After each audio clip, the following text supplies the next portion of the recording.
kind of what I wanted to cover tonight too. All right. Taking my time on this glorious cover here, the brothers, and y'all get them brothers a hand, man. Them brothers restore some glory. I don't know, brother. I think this was in Egypt. This was when we came out of Egypt, bro. This was on the altar, brother. Good night. All right. Yeah, it wasn't the topic I wanted to bring out tonight, right? Which was the different types of laws. Yeah, ceremonial laws, which is, you know, our high holidays, circumcision. You have moral laws, which is don't taking wives and husbands of the other nations, homosexuality, bestiality, that type of stuff. You have civil laws, which is kind of the same thing, also including the dietary law. You get me? So this here would fall under what? With the question you asking, repeat the question one more time, right? If you're a nurse, how more on them big paper towels there? If you're a nurse or you have to deal with the sick or unclean or blood, are you therefore unclean? No sweat, sir. Okay, now a nurse deals with a whole ton of people. A nurse deals with a bruise, a cut, a slice, childbirth. Give me something else. Broken bones. What else? Fractures. You get the point? Okay. So there's laws for each one of those things. You have nurses that deal with dead bodies. You get the point? So there's different laws for those things. So that's what you'll have to specifically go into. If we're talking about childbirth, there is a civil law on childbirth. You familiar with it? Okay. All right, where is it? In Leviticus. Where?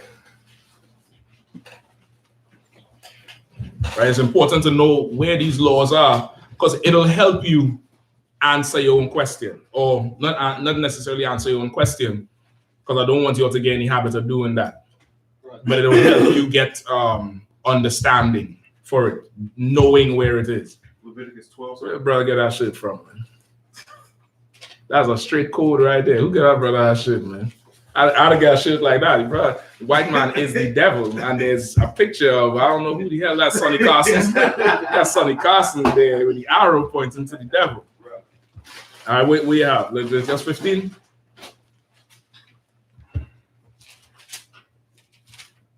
You know where it is? I have Leviticus 12. 12, let me hear it.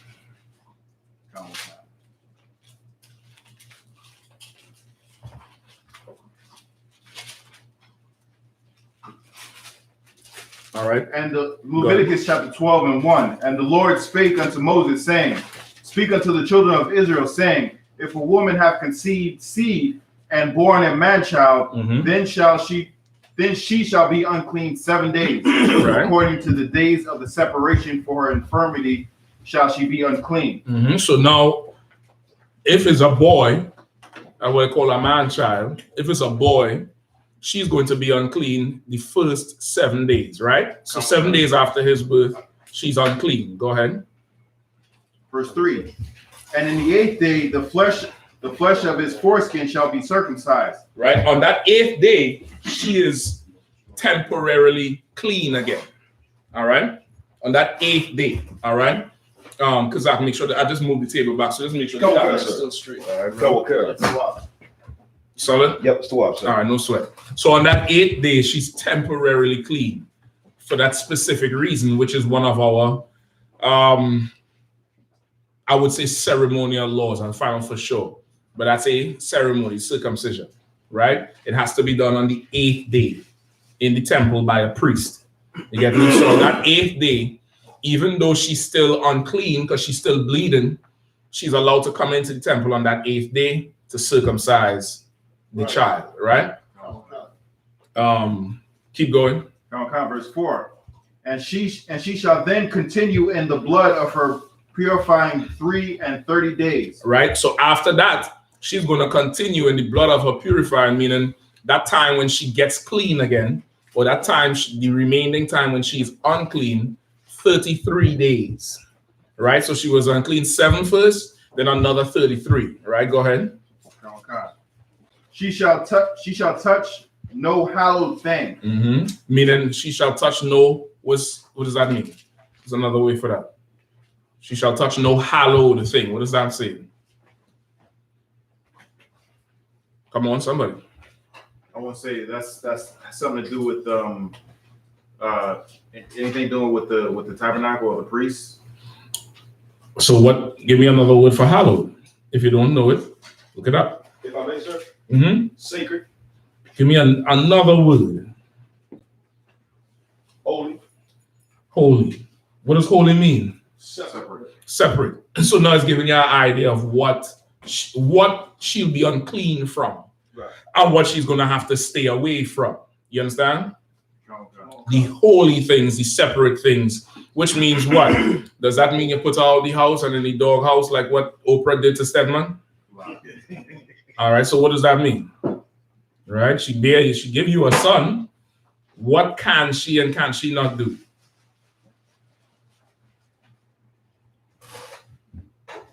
Go ahead. She can't attend any high holy days or any of the celebrations or ceremonies. So. She can't attend right. Why? Because she's unclean, sir. Because she can't come into the temple. She can't come into the school because the school is a hallowed place. It's a holy place. You get the point?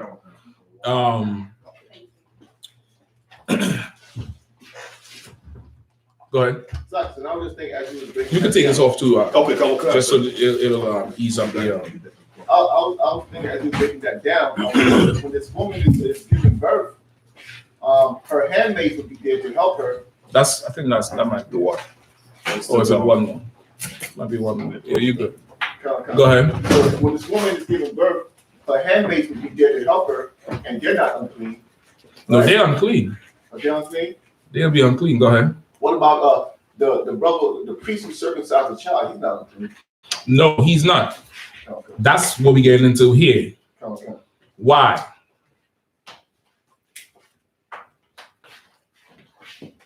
Because that's his job to deal with her. It's different. Why are the handmaids? Okay, probably it'll help you out a little more. You can turn this up a little bit. Just a little bit. It'll probably help you a little more if I could paint the picture for today's society. What would that be today? The handmaids and go ahead. Slappy, go ahead. The midwives. Some people still use them, but most people use what? What do you call them? Where would the midwife be? In the hospital. So it would be like your nurse, right? But you have midwives, but midwife/nurse. Why would the nurses, of course, in Esau kingdom, nothing is unclean to him except righteousness. You get the point? If you want to be righteous, then he looks at you funny. Right. But if you want to be a damn, nut and a deviant and a freak, you full fine in this kingdom. Right. But looking at these laws, your nurses, your doctors in a delivery room would be unclean after as well. Why? Because of the blood that was. Because of the blood. Okay, but there's blood in the circumcision too. 1 second. The circumcision is ordered. Different, because that. If I may, sir, because they're around sickly people. Sis?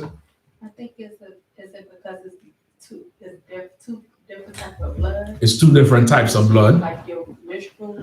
Exactly. Now you want it. The blood that comes out from her, that's her blood of separation. Similar with the menstrual cycle. The blood that comes from the baby is a cut, a wound. You get the point? This is different. You understand what I'm saying? Okay. So whatever comes out of her at that point, it's unclean. It's a running thing. You get the point? With him, it's cut. It's a cut, rip, and that's that. Now they might sew it. I don't know however they put it together. They put that bandage on it. He good for a couple of days. He's straight. You get the point? It's different. It's a different thing. Just like if you cut your finger or you stub your knee or something, you're not unclean. But a sister on her cycle, giving birth, she's unclean because it's blood running out of her. Right. You get the point? Come on. I like to like correlate things between two different things. So is it like kind of like when an animal dies of itself, it's unclean? Like when someone bleeds of that's itself, not a good correlation. That's a dead thing. Yeah. What is sister going through is a natural, normal thing. You probably have to understand what goes on with her. She's still passing blood. She still has things coming out of her after from the baby. Sometimes she's passing things, clots, all that type of stuff. Not the most pleasant thing, but she's unclean. Imagine she a sister coming to class or the Passover or Sabbath service or whatever, and there's blood everywhere. You get the point? When you get a cut, you ain't bleeding like that. You understand? It's different. It's just a different thing. Go ahead. The two manners of blood even smell different. If you say so. Salaki. I don't know. But Salaki, I don't know. You might know better than me. But that's not the reason though, because it's not stated here. You understand? What you want to not do is add things based on your own personal convictions about something. I know for some brothers, it's it's anything denote a sister is like a cycle, the baby being born and her bleeding. It's like uranium 54. It's nothing, no leave, go, you get the point? Yeah, it's extremely extra and extreme, even though she's supposed to be separated in that time. But you have to also be mindful that this is a normal thing for her. Right. And you can't make it be, this thing where it's like she's now a cockroach because of it. You get the point? Okay. You have to resist that part of it. You get the point? Okay. This is a normal thing for a woman. It's perfectly normal. It happens. She gonna deal with it. In the kingdom, they're gonna have some separate part of the damn kingdom. Like, what's the biggest hotel, the best hotel you ever been to? Most expensive. Who travel a lot? This brother, you travel a whole lot. What are them hotels you stay? I played at Four Seasons. Four Seasons. Four Seasons, not big time hotel. Where Trump would stay? The Waldorf Astoria. The Waldorf Astoria. Imagine a place 10 times better than that, right? With hot towels and spas, things smelling good, all them smelly oils, right, and hot towels, and the food is there, and the tea is there, and the little pain medicine, and they're getting pampered, and they're separate for that 7 days. No kids, no husband, no bills, no slavery, no nothing. There's a time of separation for that. She goes somewhere, or there may be a part of the house where you build your house, and out in the back, she have a guest house. And when she's unclean, she's there. That way, she's unclean because as you go through the unclean laws, it says anything she sits upon, anything that she sits on, because the blood is running out of where she sits. So anything she sits on will be unclean. So wherever she sits there, she can sit wherever she wants. Because for 7 days, she's over there with food and wine and whatever the hell she like to watch on TV, whatever. Right. But she gets that time for herself. You get the point? So it's you'll have that type of separation. You get me?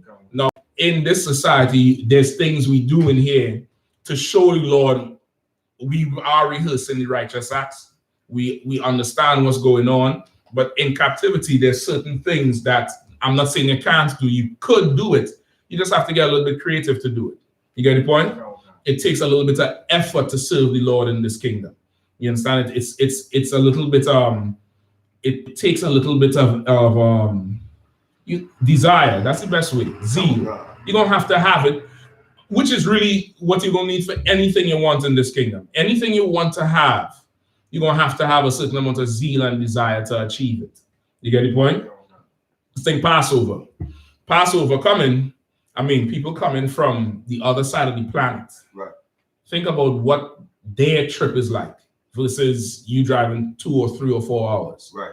Your biggest worry is what? Tolls, the tires. They had to coordinate the kids, the luggage, parking, the flight, everybody, the gate, the terminal, the passport. Oh shit, I forget the visa form. Right. You get the point?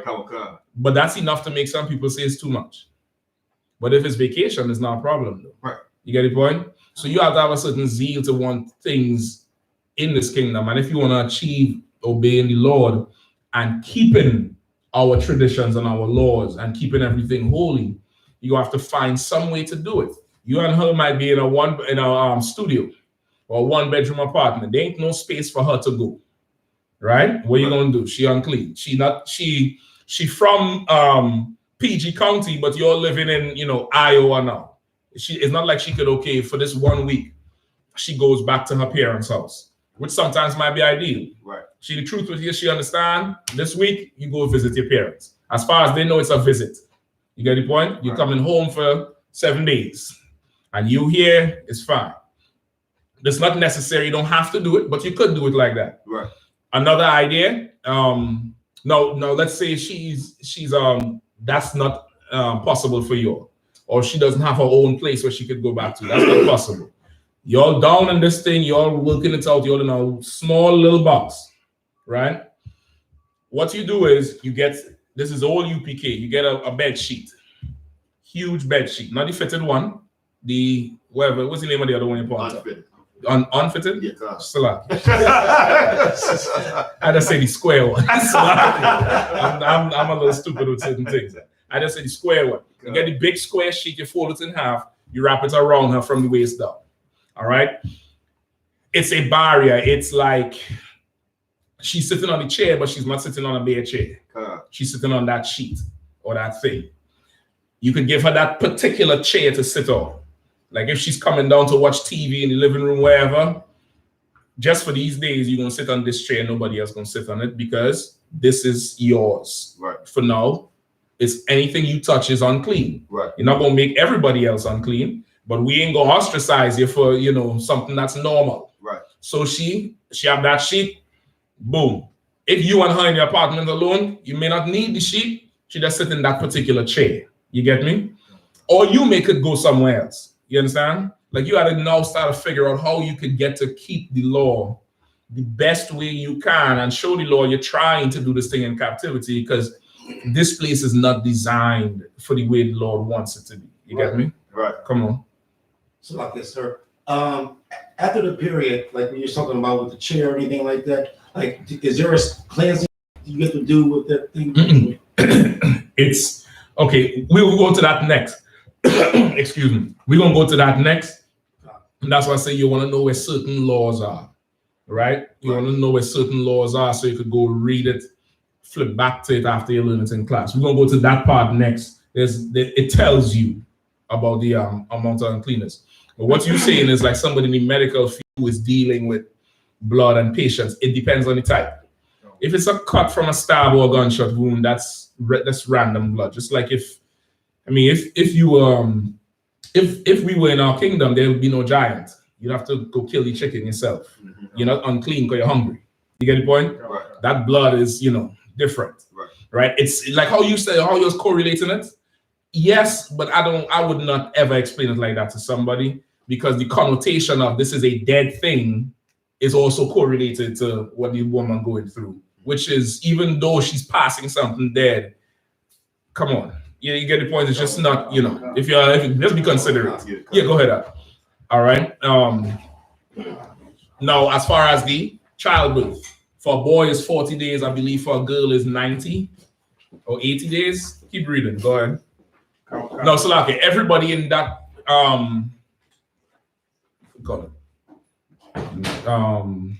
what's called them rooms? Delivery room. Right? Everybody in that delivery room is going to be unclean. Damn near, right? Why? Who's been in a delivery room before? Show you. Why? So like this, sir, because pretty much everyone does something with it. Okay.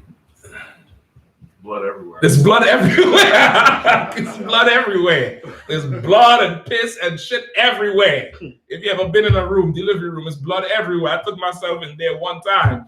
I was like, I'm standing all the way over here. I told General it was a Thursday. I remember it. I said, yeah, General, she here now. I think it was the second one. I said, yeah, but I'm ready for camp tomorrow. He said, Mr. You sure? I said, yes, sir, I'm good. He said, stand down. Tell the brother stand down. Now I know him. He's not going to tell Naya you're unclean because I'm gonna be like, so I'll take all the precautions. But he just You know, there's no way to get rid of it, brother. I was in there looking like, you know, Dr. Z. Or Dr. Oz or Dr. Oz with the damn thing, the eye goggles. I said, no blood getting on me. I'm gonna be here. I'm gonna hold this bloody baby here. Camp. That was my plan. It doesn't work like that because there's blood everywhere. It's just blood everywhere. Once the blood gets on you, by law, you're unclean for 7 days. Right. There's certain periods of, and the time period for being unclean is like a quarantine. Okay. This is how we keep diseases down, how we keep sicknesses down. Like what the world going through now with this COVID, that's our custom and law. Right. You get me? Okay. So that everybody in that delivery room would be unclean for 7 days, right? Because of course she's unclean for 7 days because of the blood touching her. The blood is coming out of her. Right. Anybody who that blood touch is unclean. You get the point? Okay. For that 7 days you unclean, you in that delivery room, so your midwives, your nurses, your doctors, they're all unclean. In that scenario. Now somebody come with a whole bullet wound or the hand chopped off and they bleeding, gushing, that blood is not unclean blood. You understand? Okay. It's different. Where we at? We're at verse 4, but go ahead. For the females, it's 80 days. For a girl child, it's 80 days. The difference is attributed in spirit because anybody knows why? It's you need to be more careful, be more take more precautions to raise a daughter. A daughter is just a daughter is just it's just something that you have to take a little more time and caution and effing effort. That's what I'm saying. Oh, God. And a ton of effort, and a ton of work, and a ton of yelling, and a ton of no, and a ton of, you know, getting in their head that they should be more reserved. That it's just a whole lot more with raising a girl child. A boy is different. Right. You get the point? A boy, you know, nigga fall down the stairs, get up. You know what I mean? Yeah, and he go do the shit right again. This girl here, you're gonna have to concentrate on her not being a hoe. Right. Because around 8 or 9 with the internet, they're gonna be acting like they're 12. Mm-hmm. And by the time that tail come and that breast come, brother, yeah, I mean, shit. Either you're gonna plan to lose the broad or you're just gonna be ultra, you know, a ruler over the house concerning your daughter. You get the point? Right. That's right. But it just takes a little bit more care, a little bit more effort. Right. To put into a girl child. That's right. Her period of separation is different. It's that preparing for that thing. You get the point? Okay. All right. Those of you all who have sons, y'all, you know. So y'all some lucky ass bastards. Lord gave me 3 daughters. I'm like, well, good night, Salakius, sir. Please, sir. What do I need to do to get a boy? Hispanic sister, me on my ribs in the store. She say, you ain't got no boys? She said, no. She say, you got to go in the morning. Do it in the morning. She called me on the phone. I was like, no, ain't no more.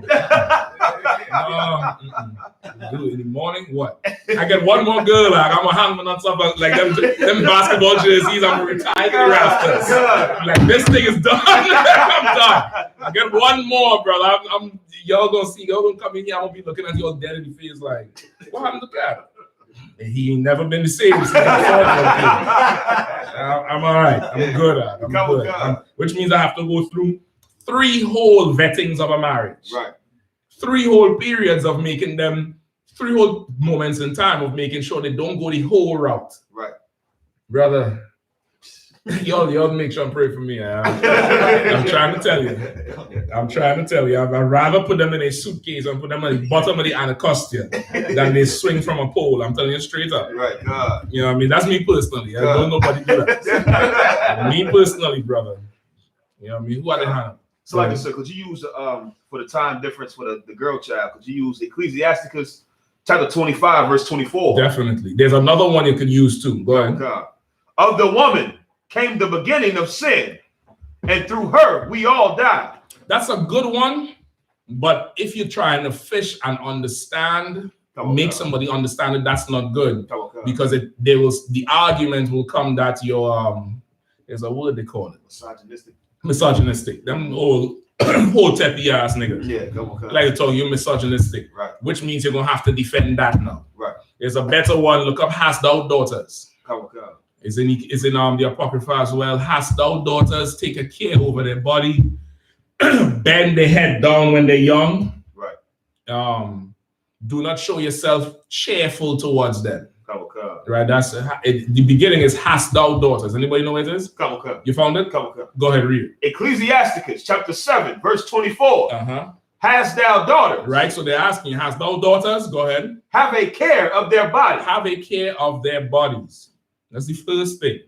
It's the first thing you should have. Have a care of their bodies. You get the point? Right. Why is that so important? Because you having a care for a body would protect her from certain things, and it will instill in her to have to care for her. That's body. true. There's something else. Who knows? Read it one more time. Ecclesiasticus chapter 7, verse 24. Hast thou daughters? Have a care of their body, and show not thyself cheerful. Stop right there. Body. Have a care of their body. Why? Have a care means to take control of. I mean to. Okay. I'm asking what is having a care of. I'm asking you. Okay, explain that part first. To have care basically means to be. When you hear the word care, then careful. To be wise and observant and on guard. On guard. Why? Because it's people that seek. That's true. That's true. It's not wrong for a man to seek after a woman's body. That's how all of us got here. Right. Somebody saw a tail they wanted. Right. To guard her from becoming something you don't want her to become. That's true too. But there's something else. There's a better answer. UPK answer. Dauda, YAHANNA? Anybody? Because a woman's body is the most valuable thing she has. You have to understand that, and you have to put that in your child's chest. You have to put that in your ribs chest too. You understand? You got to put that in her mind, in her chest. I mean, every time she breathes, it's there. Right. Her body is the most valuable thing she has. After she gives that away, what could she give you? That child she giving you come from you. Right. But that body she have, once it's done, it's done. Right. You get the point? Okay. Her body is the most valuable thing she has. Hast thou daughters, have a care over her body. All the stuff you're saying is right, but this is what it is. It's raising her in a way to understand that one day a man is going to come and take her. And not take her like rape, but take her like ownership. Right. Now you belong to me. One day you are going to belong to another man, hopefully just like me, Lord allow. Right. And you're going to have sex with that man, and that sex going to mean you're married to him forever. Now you're his baby girl. Right. And you're going to call him daddy. Right. Big daddy or zaddy or whatever them brothers say. Right? That's who you're going to be with him. And why would he take on you for a burden? Why would he be troubled with all your bullshit? Because you giving him the most valuable thing you can, which is that body. You get the point? You have to have a care over that first. Right. From young, you're not going to make her dress up like Nicki Minaj and Beyonce and Megan Thee Stallion. You see women doing that all the time. Yep. Putting long ass weaves on their little girls and dressing them like if they're grown. Right. Don't do that. Let them be a kid, man. Get them some Converses and some, cut off jeans down by the knees, or you know what I mean? Let them be a kid until 15 years. Right. Well, when she start bleeding, you start to talk to her about what this means now. You're still a child, though. Right. You get the point? Right. You want to have a care over her body. You want to teach her something that's foreign in this kingdom, something called shame. That's right. Something in this kingdom that's absolutely goddamn foreign. You want to teach her shame. You understand? Now, you have a child, you have a little daughter, right? Even a son, in this case, in this situation here, a son as well, being the age group I'm talking about, where you still have to bathe them. Right. Show of hands. taking a bath with your children naked. Tawab or la'a? Why? Because it's unlawful to show them your nakedness. It's unlawful to show them your nakedness. Right. You get the point? It's unlawful for you to see their nakedness. Right. But for a period of time, it's lawful. Just like a doctor. Your woman delivery doctor might be a man. What are you going to tell him? Don't look? Nigga, you better not drop that baby. Right. I don't care if you're gonna look at that. It don't look like that when I was dealing with it. But if this thing turn you on, by all means, whatever. Just don't drop that child. Right. God. You have a little son or a daughter, you have to bathe them. Fine. You're bathing them, cleaning them. At a certain age, after the potty training and they start to bathe themselves, what you want to do is turn your back and you giving them instructions like, all right, wash here, wash there. All right, I'm not going to look. I'm not going to look. All right. While they're washing and looking, you want to look and make sure they're doing it right. But you always want to be like, it's a big deal for somebody to see them naked. Right. God. You don't want them getting used to somebody seeing them naked. You don't want them getting used to seeing other people naked. Right. You get the point? Okay. That way, so that's why you don't take a bath with them. Because they're going to get used to seeing your bare flesh. Right. When When they should not be used to it. It should be like, oh my God, go put some clothes on. Right. So you walk in the bathroom day and day. Kids famous for not locking the goddamn door. And adults famous for not effing knocking. Both of you are wrong. Yeah, God. Knock on the goddamn door. Boom. Door open, child there. Oh my God. This is your reaction. Oh, sorry. I'm not supposed to see you. Not supposed to see you. And you turn your back and you go. Okay. Make it a big deal like that. So they have entrenched in their mind, nobody's supposed to see me naked. Right. Not even mommy. And I ain't never seen them naked. Not even daddy. Right. Why? Supposed to be easy now. Come on. Because it could be a molester or something like that, and that child might think it's just normal. Yeah, that's how the molesters come at you. Hey, come see this. Yeah. Come touch this. You know what this is? Right. Nigga, go put some clothes on. Imagine a child telling you that. That's right. You get the point? God. That's right. Or they're both because he's in there naked. Right. But a child, if you taking baths with your child, dummy, Right. when the rapist come and the molester come, they're not going to be able to differentiate right away. Right. But now if they're not used to seeing you in shorts, not even a vest, you want to get extreme with it. You want to wear proper pants, Right. and walk around the house in no goddamn boxers, brothers, and no I'm tank top. God. You know what I mean? Want a t-shirt that ain't that goddamn hot. Again, y'all in Trinidad. You get the point? It ain't that hot. Put on a t-shirt and, you know, if you want to wear shorts, make them come down to your knees at least. Right. Your woman. It's your woman. Yes, you like her tail. I like them tails too. When kids are wrong, put on a longer shirt, sis. Go in there and put on some sweatpants now. You want her in the room alone, she can walk around butt naked in the thong if you want to. Don't let her walk naked in front of them. Right. That's right. They should not be used to seeing that type of shit. That's right. Because guess what? Listen, anybody saw Chris Brown's story? I watched the documentary on Chris Brown a couple months ago. I don't lie, that brother get a hard deal in life, boy. Chris Brown's first sexual experience was when he was 9 years old. Some broad who was 16 or 17, could be old, had sex with him, right?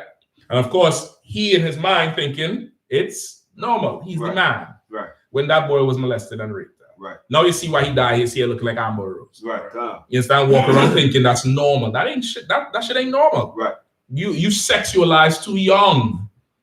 You were forced to mature too fast. Right. You shouldn't have to process that shit. You get the point? You shouldn't have to. But if he knew I shouldn't be seeing this broad naked, it would have been a different story. You get the point? Right. We're going to have to start to create a culture of righteous judgment and a zeal to have a righteous environment. Right. We're going to have to do that. You have to create that environment, or else before long, we'll be like the Christian church. Right. You understand? We'll be like the Christian church. How many of you all had family members or friends or heard the story of somebody have a young relative that got molested, but they don't know what to do because the molester is a family member? Right. So what do? We call the cops? Right. We should beat him up. What should we do? They don't know what the hell to do. You know why? Guess why? Who knows why they don't know? Because it's become normal. it become normal. You're right. It wasn't a problem when this nigga was smoking and getting high. Right. It wasn't a problem when the young broad was being a damn bitch and selling her damn body every night for, you know, the BMW nigga, the Benz nigga, and getting, you know, Louis Vuitton heels.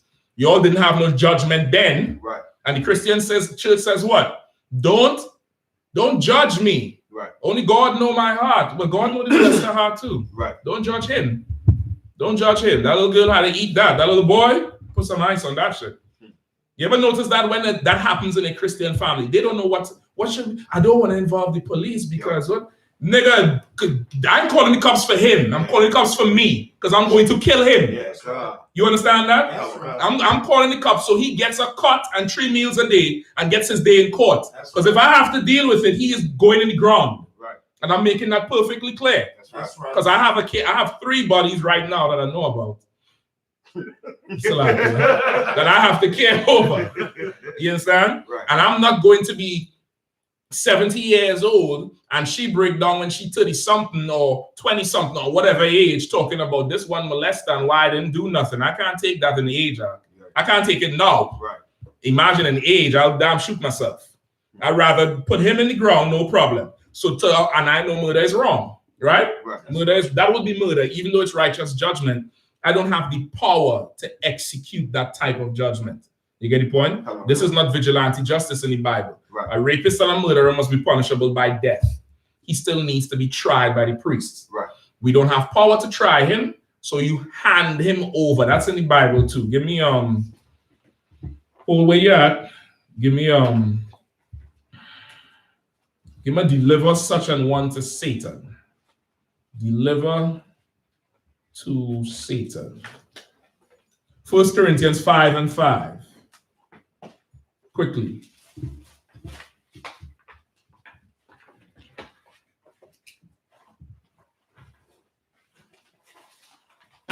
First Corinthians 5 verse 5. To deliver such an one unto Satan for the destruction of the flesh, the spirit may be saved in the day of the Lord. Okay, skip up to I'll use it for this. Skip up to verse 1. Okay. 1 Corinthians 5 verse 1.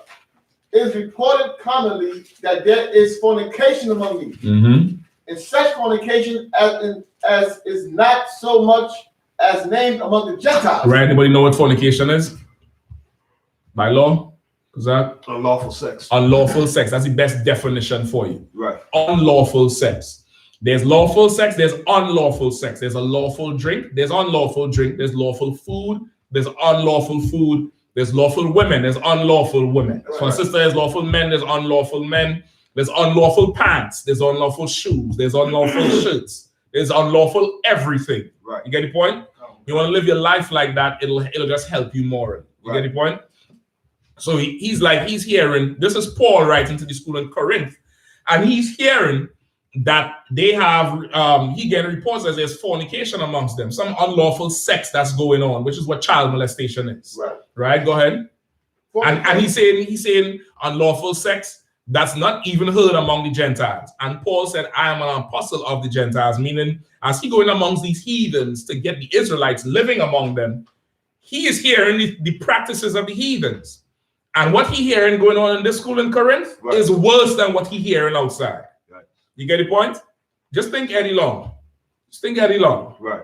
You get the point? When you hear that whole Eddie Long story, it's like, good night. Come on. One of the brothers say he used to take 5-10 baths a day because he couldn't get the smell of the bishop on him. You know what kind of psychological damage that is?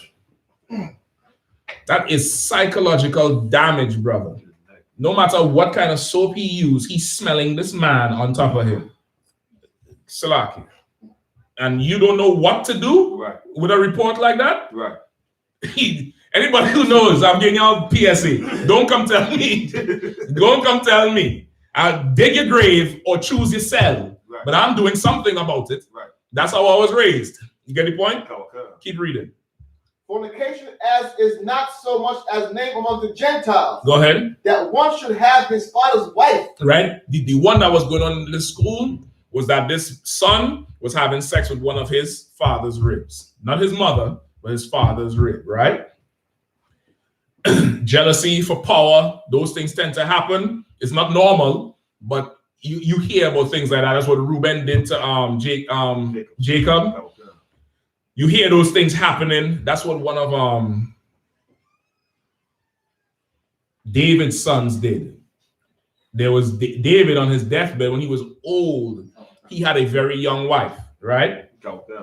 This rib whole purpose, brother. I pray I could go out like this too. This rib whole purpose, this young, tender thing. Her whole purpose was to go and lay on to keep his body warm. Ooh, pull me a shot. Young thing coming there with that tail. I mean, she has to lay on him naked, right? That's all she's doing. Her whole duty. Because you know, when you're old, your body ain't, your metabolism ain't, you know, what it used to be. So you're getting colder than normal. Imagine you're buying full coats. The Lord give you a prime rib, a class rib, untouched. And all she had to do is, my Lord, and come and lay on you, and you fall asleep in 95, 120. Hell yeah, I'm going out like that. Yeah, right. How they say it in DC? Fuck you mean? Hell yeah, I'm going out like that. You know what I mean? What you mean? Right? One of David's sons who wanted to take the kingdom from Solomon took that young girl. It was Absalom? You sure? Absalom went and had sex with that girl and said, I'm effing this girl, now I'm the king. Absalom lost his head, literally. Right? And David wanted to save Absalom. David loved Absalom. He really loved him. Joab, on the other hand, loved blood more. He told Joab, go get Absalom, bring him back. I want my son. Yes, I'm going to punish him, but that's my son. I love him. Joab found Absalom. Absalom had a ton of hair. They say he used to cut his hair every year and wait, and it used to weigh a whole lot. He one of them brothers, you know, grow a ton of hair like Kazak or, you know, God, one of them brothers who are jealous of. Grow a ton of hair. Akkad is like that too. Akkad say, yeah, I cut my hair. I say, yeah, all right, maybe I'm longer than him now. This nigga shit still long here. Get the point? Them brothers who just grow hair for no goddamn reason. No real goddamn reason. I can't figure it out. Absalom was like that. He was riding, his hair got caught up in tree branches, low hand branches. His hair got caught up in that shit. Joab found it and cut his head off. And then said, go tell David Absalom would not come peacefully. David ordered his death on his deathbed. Right? So those things happen. This thing happened here in Corinth. Paul is in jail running all these schools. And the men he put over the schools would communicate to him by letter and he would hear it. So he wrote this letter to them. I'm hearing this shit amongst you all. And you all know I done been all over Greece and Asia Minor. And I've heard some shit. But the shit that going on there, I ain't heard not even the heathens behaving like this. You get the point? So he about to lay it out to them now. Keep reading. Verse 2. And you are puffed up. You are what? Puffed up. Just like a Christian. Pastor tearing some little child up in the bathroom. Blood on somewhere in DC, they found blood on the damn toilet seat after the child went to the bathroom. And did not burn the church down. Did not do anything. Not that I'm saying go burn it down, but goddamn, right there, rage could be argued in court. They did nothing. You know why? Because, you know, we're dignified people. Dignified. Proud as could be. I ever get control of this goddamn city the way Bowser has. That's right. None of them niggas gonna be able to park on 6th Street on Sunday. Brother, I have a penchant hatred for that shit. The cars normally park this way along the side of the road. They diagonal in the damn street, taking up all the lanes. The whole church, forget 16th Street. Just proud as could be, thinking they're so clean, and they're allowing people to violate the most helpless around them. Which is, brother, if you would let a child get violated, you're really not worth air in your lungs. If you know about it and you allow it. You allow anybody who's not strong enough to be violated and no defense, you ain't with shit. I'm just telling you straight up. You ain't nothing. And they puffed up. They're proud because they think they sell something. Go ahead. And ye are puffed up and have not rather mourned. Right? And you are puffed up and have not rather mourned. Meaning what? What does that mean? You're puffed up when you should be sad. Should be sad or grieving. That's right. Vexed. You should be vexed about this shit. You should be like, what? Here? Nah. We gotta do something about this here. Right. Ashamed. Ashamed. You should be like, not in this house. Right. Nah, something. We gotta do something about this. Talk. All right, go ahead. That he that hath done this deed might be taken away from you. And meaning, you all ain't reach that point of grief where the person that did it would be taken away from you. Meaning, you all ain't, try to do nothing to this cat. Meaning, this cat done had sex with one of his father's ribs, and they coming in the school as normal. They're in the high holy days, they're normal, which is the Christian church. Yeah, come on, God, sir. Pastor having sex with so-and-so wife and molesting the children, and everybody there. That's your Thanksgiving dinner. Right. That's your Christmas dinner. That's your birthday party. That's your 4th. Everybody there. And everybody just watching each other and swallowing it down. Until the molester get, his loins on fire again and decide to, take somebody again. And then you just swallow it down. You understand? Go ahead. For I verily, as absent in body, but present in spirit. Right? You say, no, y'all think because I ain't there, that I ain't there. Nah, nigga, I'm there in spirit because Paul is in prison. He's locked up. Right. Right, go ahead. Have judged already. Right? And he say, I have judged already. Why? Because Paul done been experienced and he understands what needs to happen here. Right. He understands that whoever is there running our school needs some help. Right. And they're going to get help. Go ahead. So this is a good cut for all the Christians who say, thou shalt not judge. That Paul says right here, and this is New Testament. Right. I have judged already. Not that I'm going to judge. Like I done judge. I've been judged. Yeah, go ahead. Okay. As though I were present concerning him that has so done this deed. Go ahead. In the name of our Lord, Yahushua, Mashiach, when you are gathered together in my spirit and the power of our with the power of our Lord Yahushua. Right? He said, no, this is the one concerning the one who did this. When you all gather together in the name of Yahushua, because that's the only reason we're here. Right. The only reason we're here is because we decide to serve our King. Okay. In my spirit, because he's saying, because he's the one who raised them all up. Right. With power from the Lord. Go ahead. To deliver such a one unto Satan for the destruction of the flesh. That the spirit may be saved in the day of the Lord, Yahushua. Listen, death is good, death is great. It's an excellent remedy. It's like a good scotch. It's an excellent remedy. Right. Deliver him to Satan. Let Satan have him now. He knows what we stand for. She knows what we stand for. Right. And that's what they're doing here. Kick them out. That's right. what deliver them to Satan means. That's right. Let Satan have them now. Okay. Kick them out the school. If anybody who doesn't understand what that means, I pray you never find out. Because life without this school, after you done been in here, because you know it exists, it hurts more. Yeah, come on, sir. Because you know it's like drinking water for the first time. Right. And then now you ain't getting the water again. You was fine just never having water.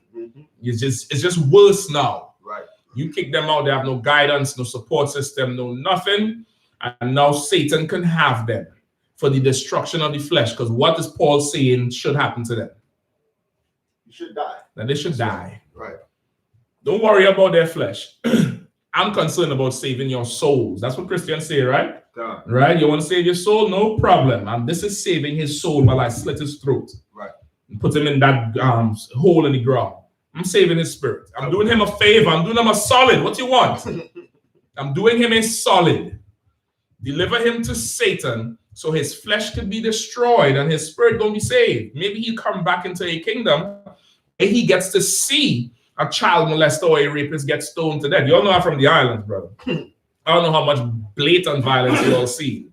But brother, a gunshot, unless it's to the head or it's a close range pump action, 12 gauge. Right. Is not the same as being hacked with machetes.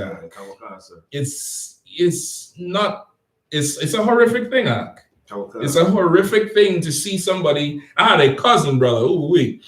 I had a cousin, brother. Somebody. Now he was absolutely innocent of this shit, right? Maybe not. I don't know. Thinking about it now, the truth. Somebody suspected him of adultery with that person's woman. He told the brother it's a lie. He don't even go there that the girl was lying. She was having sex with some other dude, but she just called his name because her man is, you know, super deranged or whatever. He told him, no, it's not him. And he just leave it. He's sitting at the side of the road on the curb, sitting and they're hanging out. This dude comes from behind with the machete and crack him open face right here.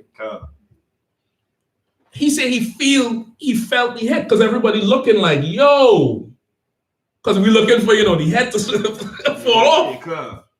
He said he felt it.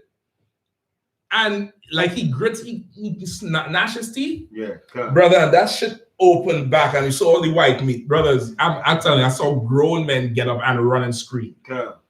The quote, it took a few seconds, but it was so delayed because I think everybody was probably expecting, you know, break the slide this way. Brother, he felt it. He actually, you see him do this. And he turned like, and he know he get hit. And he just, and as he do that, the whole side here just open up and all the white, brother, they scattered from him, I mean, crazily. He had to get stitches all the way, you know, to sew up this. Now, this is just his head. You know, people get chopped, the whole limb, you know, hanging by the flesh. You know, open your chest up. Forget if somebody catch you and they hacking you. Right. It's different, It's a different thing. No. Is that sort of punishment wrong? Hell no. Right. It's good. It's a good thing. There's not going to be no lethal injection in the kingdom. There's going to be bury you with your head above the ground and stone them until they die. There's going to be that. Right. There's going to be bring them to the gates of the kingdom and stone them that they should die. If you don't know how resilient your body is, you need to see a stoning, a real life stoning. It's not slow. Right. It is not a slow thing, brother. You get the point? Forget about Levi and Benjamin. They stone you, put the tires on you and light you up. And you still be there like, oh. And they're going to put you out in misery. If they come there and dig the thing in you and you and fraud coming out your mouth and somebody hit your stone in the head, pap. No, that's not unrighteous judgment. It's unrighteous how we do it now. Right. Because of course, nobody have the real power to do that because they're all guilty of the death themselves. Right. But in a kingdom that we rule over, a child comes and says, you molested them. There will be a trial. This is not vigilante justice. All right. When the priest wanted to put Susanna to death, because she didn't want to have sex with them. They lied and said she was an adulterer. Right. She said, Lord, deliver me today because I'm not confessing to nothing. I ain't no hoe. Right. There was a trial. And the Lord proved that them priests were liars and they were killed. Oh, God. There would be a trial for that child molester. And he better hope that that child is just a notorious liar. Sometimes it happens. Sometimes kids lie. God. It's possible. But you better pray this kid is lying. In this instance, you get the point? Because after that, brother, a bag is over your head and you will be facing stoning. That's right. Stoning, brother, till, you know, there's no life in you. Right. You understand? And I'm telling you, your body is very resilient. It's very, very, it's not easy to kill somebody. It's not, it seems easy now because of guns. Right. Even that, you know, if the gauge ain't right, you know, you ain't killing somebody just like that. It's not easy to do it. It's not that easy. Go ahead. So like I said about me, I remember the old man when I used to work in the some brother you knew, right? Some brother I knew in the past used to work in the prison, and I remember seeing the brothers get stabbed up, and you see them and go back and they washing the blood, and you counting the holes and shit. And I'm like, yo, this brother just got stabbed 5 times in the head. 3 in the neck, and I'm like, damn. How is he still alive? How is he still alive? Man, it's amazing. Like you see a good car accident, and the people still alive, and they bent up in there, mangled, down near one with the car. Right. I was like, how in the hell they still alive? Right. The human body is very resilient, and of course, if the Lord wanted to die slow, He gonna give you strength in that day. Right. But another day, He gonna be weak. Right. If He wanted to die slow, that day you ain't dying. You ain't dying. They light you on fire. You crawl out the fire. Somebody drag you back. I'm trying to tell you, no, I ain't making this up. You can go look at videos of this shit. The islands is wild. Somebody will drag your ass back in there. Sometimes the fire out. Sometimes the fire out and they send for more gasoline. And you actually see the dude on the ground there like, okay, fire, man, getting off the top and I'm gonna come back. Fire what burns is the fume. I don't know if you know it. What burns is the actual fume. So you could suffocate first before the fire kills you. Because the fire burns up all the oxygen and you can't breathe. Right. So now when that fire out and it's just red and black you see it and your hair melt to your skin and you there and you ever see them be like, because there ain't no oxygen. Right. But it's hot. And then somebody come with the stone or the pipe. Pah! That's good judgment. Right. In the right hands for the right criminal. It's good. Because you see that once. If you have an urge for little girls and little boys, you are going to do what? Fight that. You're going to fight that shit. That's right. You see that once you drag some lesbian or some old homosexual outside and do that to them one time. You see it once. What are you going to do after? You have some urge if you're a woman to sleep with a woman, you're a man to sleep with a man. What are you going to do after? You're going to fight that shit. That's right. You kick in a door and see somebody, look at the flick of the wrist. And they drag that damn drug dealer outside and light him up. Right. You're going to find some way to feed your goddamn daughter. Right. Some other way. Right. I got to feed my daughter. Nigga. Okay. All right. You're going to sell water. You're going to sell rocks or something to feed that little bastard you have in your house. Right. Go ahead. Like you said, that's why the priests back then, the priests would drag the offender out to the courtyard for everybody to see. There's going to be a court. There's going to be a court. And when that judgment comes, the whole city, the whole nation, the whole block gets to see what happens to you. That's right. And it's going to be told, this is what happens to this type of offender. Right.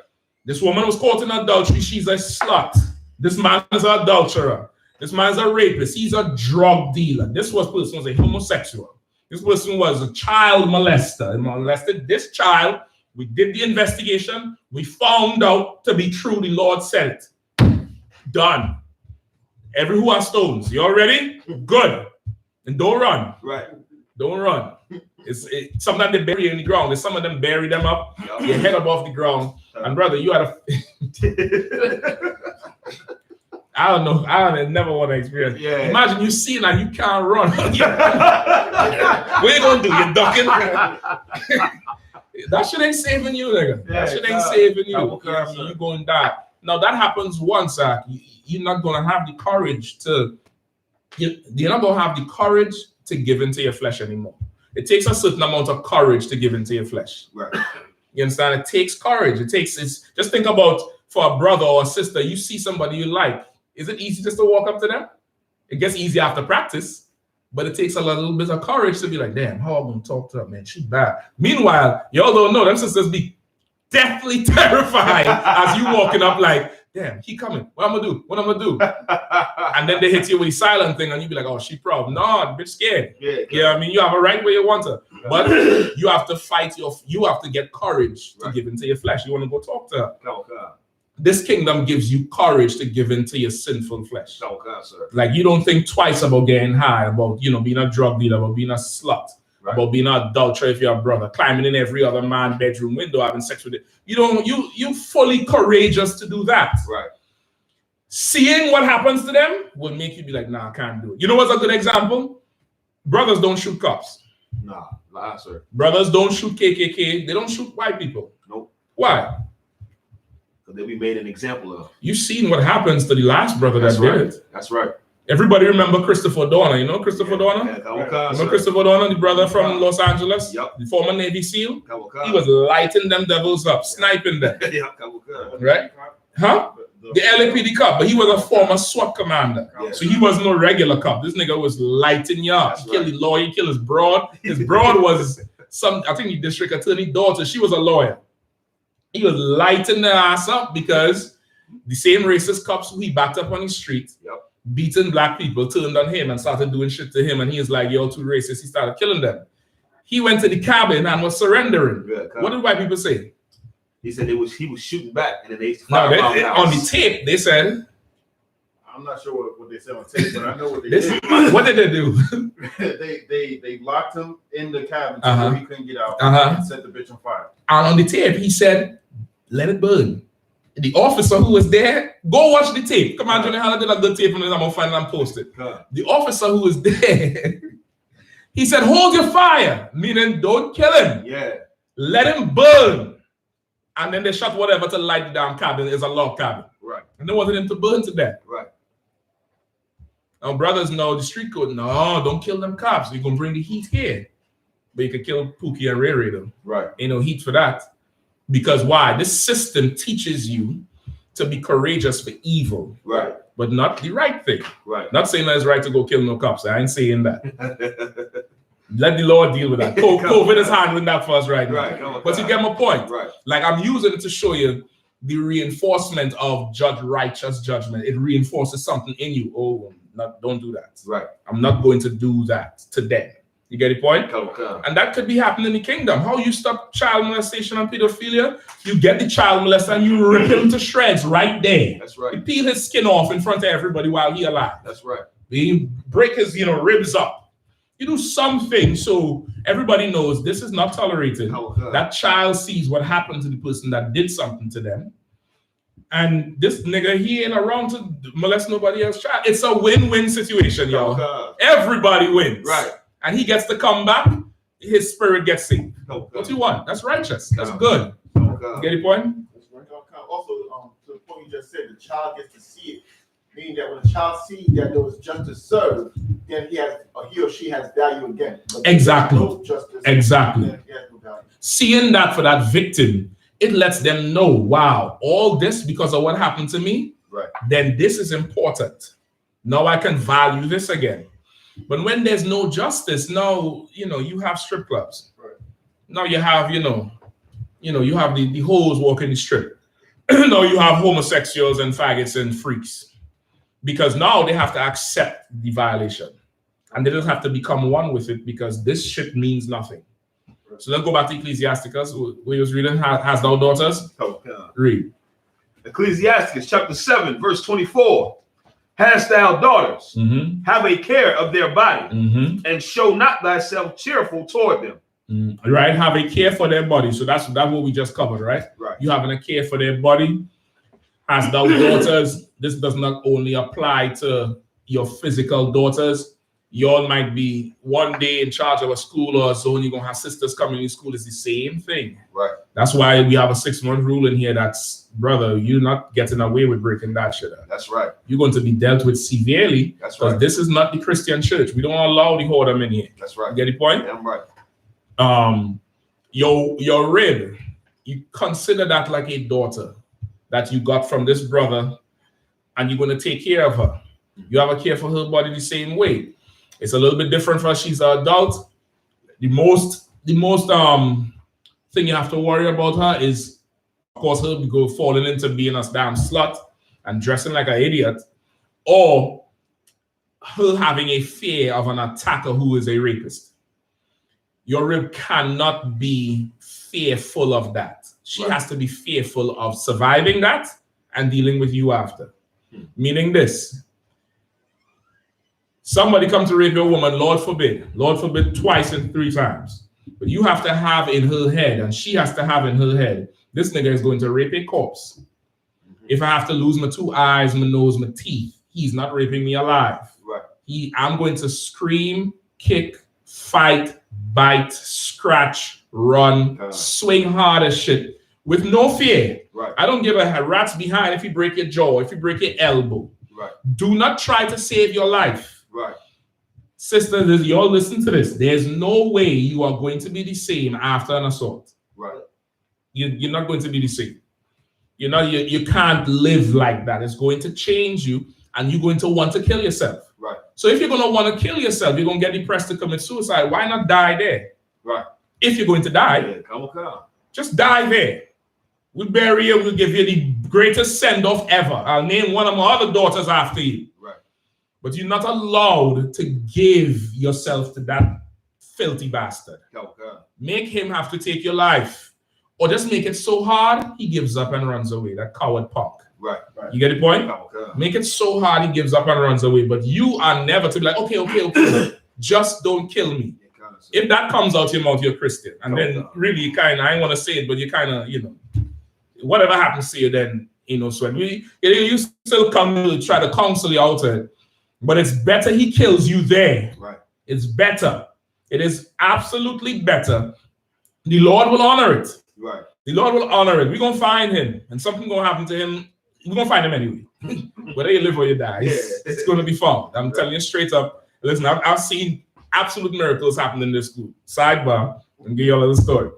A brother in DC at the time, right? He no longer in school. He used to come to the school on one of them little moped, not the bicycle, not the motorbike, motorcycle. The one where you can put your feet on. Yeah. The moped, right? Moped. Scooter, right? And one day it was stolen. And he came and told us about it. I think it was stolen when he went to the store. Some shit happened. Or he went to put gas in it, and he went to pay for the gas. When he came out, some young boys took it and rode.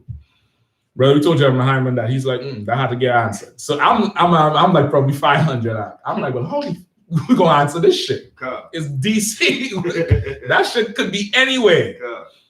Jeremy Hyman, I think Jerome Katham, Captain Shapar, myself, Nayathak, the brother. I think it was just that amount. We had the school van with the UPK on the side. He said, take that van and start driving around every neighborhood.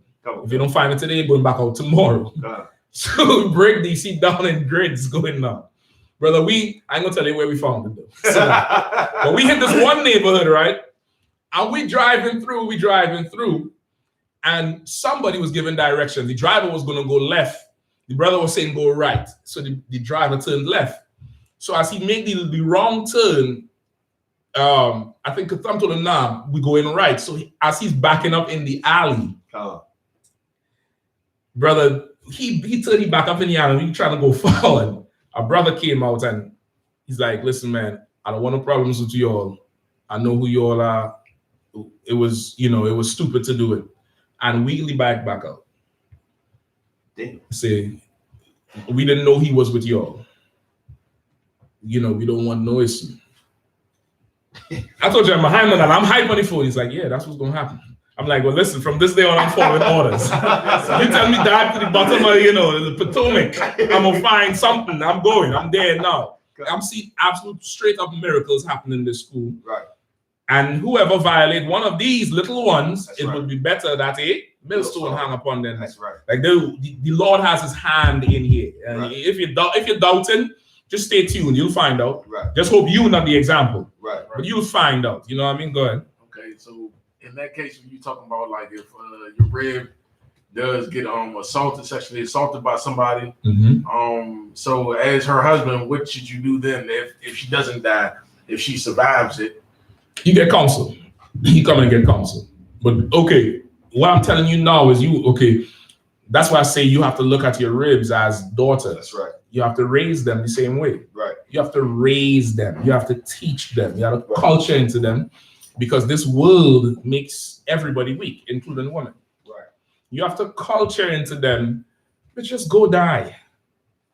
Go die. Right. Just go die. That's right. Of course, run, flee if you could. But he sneak up on you in the bed, knife to your neck, Lord forbid. Right. What you gonna do? Just don't kill me? But you start scrambling and scraping and scrapping and biting and choking. Put him in a full Nelson. Put him in a figure 4 headlock, in a rear naked choke, and leave him unconscious in the bed and call me first. I'm gonna come in there like Negan from Walking Dead and introducing C. I'm gonna come in there before we call 911. I say 911, yeah. This dude, he came in here. He said somebody beat him with a bat. I don't know. You get the point? You are training her for that, brother, because why? Once again, her body is the most valuable thing she has. A woman who is violated, even a man, but especially for a woman who's violated, she feels worthless after. Your body is the most valuable thing you have. Won't you die for the most valuable thing you have? It's not that far of a concept, Right. You should die for it. Die for it. Furthermore, that body belongs to me. But if you say, just don't kill me, you're telling me something. I paid for it. Right. It's mine. Die. I give you permission to die. Right. Anything short of that, I don't care what he do to your face. We're gonna pay the best doctor to reconstruct your face. You're gonna get dentures. You're gonna be fine. Yeah. You're gonna be fine. And whatever scars you get, you won't be able to tell young sisters, this is what happened when somebody tried to rape me and I killed the mother so-and-so. Because this body belongs to my husband. That's righteous, right? That's a righteous, strong thing. That's right. Sisters be watching us on these, what can I do? I want to fight. Fight. Go ahead. It's like I said about me. And what you're bringing out is absolutely heavy in the sense that sisters in the world believe America is empowering them, when really what you bringing out to tell a sister this is really empowering a sister. Like, this is your chance where you can actually be something. Yep. Yeah, it is. It's America weakens you to accept being violated. Right. It weakens you to accept being weak. It weakens you to accept being a sinner. Yeah, and that's that. Keep reading. Let's get some on this. And show not thyself cheerful toward them. Right? And show not thyself cheerful towards them. What does that mean? Go ahead. If I may, sir, be stern. Be stern. Let them not see you, you know what I'm saying? Let them have a fear of you in the sense of like, I don't want to, like a righteous fear of you. You don't want them to view you too playful. It's more the last one. The others is good too. You're going to say something? Kind of like these challenges that they always do on the internet. Like I seen the latest one where you're changing clothes, man and woman changing clothes. You do that from your daughter, you're already telling her something. Salaki, don't nobody in here do that. I'm kicking you out of school. Don't do none of that shit. Challenge nothing. Right. I have a challenge. It's a paying tithes challenge. How many of y'all have the receipt from the school? Huh? Show me. All I'm saying, I bet you can't copy this post. Yeah. I bet you can't share this right. post. Shit. Don't do none of that gay ass shit. Right. It's more so, which is what half of them challenges is anyway. Some homosexuals with too much time on his hands say, hey, how about we do this? God. What it's talking about is you as a father can't be their friend. God. You get the point? Especially a girl child. You can't, he's like my best friend. No, bitch, I'm your father. What I say goes. Go cry about it, no problem. I'll wipe your tears after, but you're going to take that dress off. Right. You're going to wear this. You're going to stop hanging out with that slut over there. That bitch is a slut. You didn't see she's a hoe? No, no problem. You don't understand now. When you're 21 and you move out, fine. Right. You can do what you want. You have to set a boundary. So it's not, okay, the fear is good, but you don't want too much of the fear. Because the scriptures say don't be a lion in your own house. Right. You can't be a lion in your own house because they ain't going to be scared to bring anything to you. Right. You have to be the nigga who, I'm going to tell him because he going to do something about it. You have to be that person. Right. I'm going to tell him because he knows going to know what to do. He going to be angry, but I better tell him. You get the point? You have to be that. Don't show yourself cheerful. This is what cheerful is. Oh, she just grown. Look how she talking. She thinks she grown and egging on the sassiness and the extra bullshit. Right.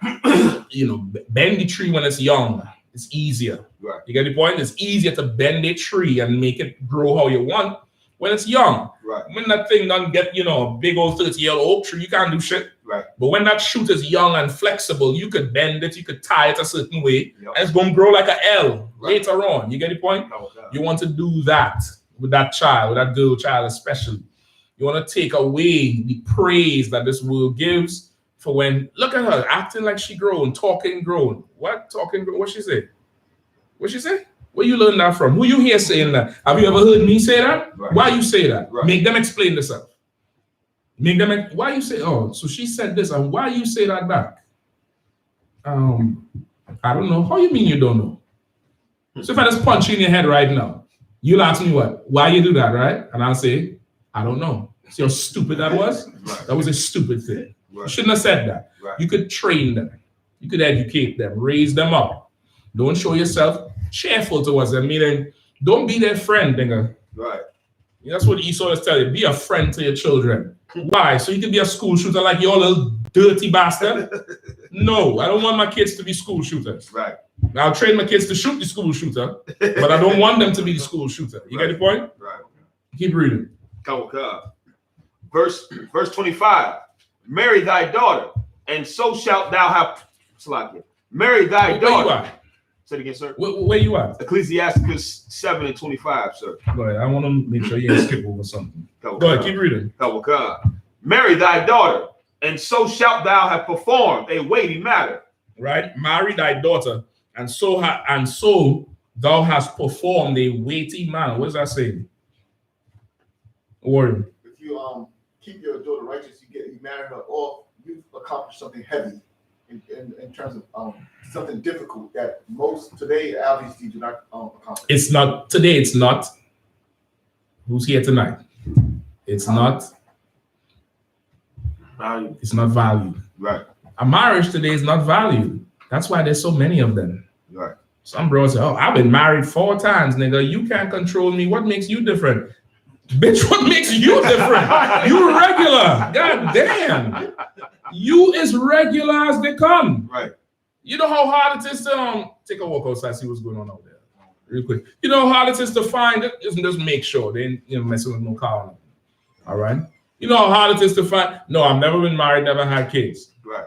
I've never had sex. Good night. Forget about it. Right. You get the point? Right. It's today, it has no value.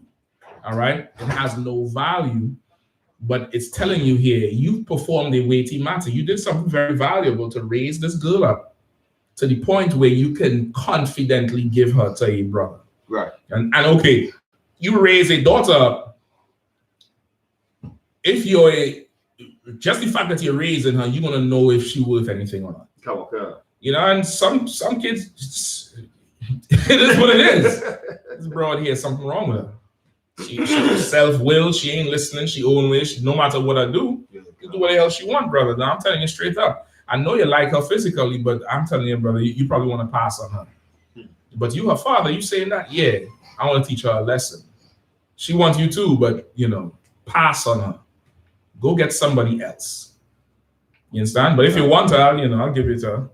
But when she get in trouble, don't come back to me and ask me shit. Right. You get the point? Now you're gonna look to give her away to somebody capable, somebody able to handle it.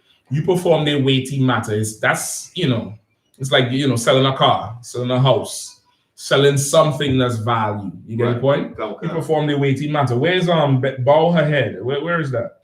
It is Is it in that verse? It's verse 23. Back up to 23. Go ahead. Verse Ecclesiasticus chapter 7, verse 23. Hast thou children? Instruct them and bow down their neck from their youth. Also, turn that portion light on. Right? Read it again. Hast thou children? Instruct them and bow down their neck from their youth. Right? Hast thou children? Right? Boys and girls. Instruct them. Bow their neck down from their youth. What does that mean? Arawadi. Submit to your parents. Follow the instructions that they give you. That's true, but you ain't giving me the full spirit of it. Young man here. What does that mean? You need them to read it again? You need them to read it again? Please, sir. No sweat, go ahead. Ecclesiasticus chapter 7, verse 23. Hast thou children? Instruct them and bow down their neck from their youth. What does it mean?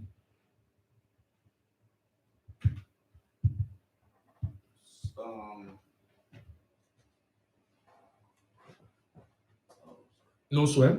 Dauda. Correct them. That's the instruct them to correct them. You have to let them know what they're doing wrong, or you're gonna raise a monster. Right. You're gonna raise one of them kids that terrorize everybody else kids and have you contemplating child murder. You get the point? Right. You send them to school and they're in a class with an absolute bastard that should be hung because you ain't correct them in the house. You get the point? That's the instruct them part. What is the bow their neck from their youth part? Bend them to your will.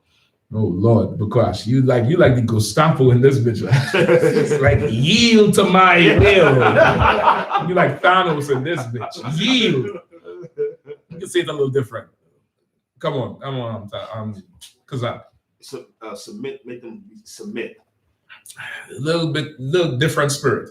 So bow their necks so that they won't like the opposite automatic of that is being puffed up. That's how you want to break something down. The opposite of a bent head would be what? Do me a favor, bring that ginger ale that's on the counter there for me. It's over there by the sink.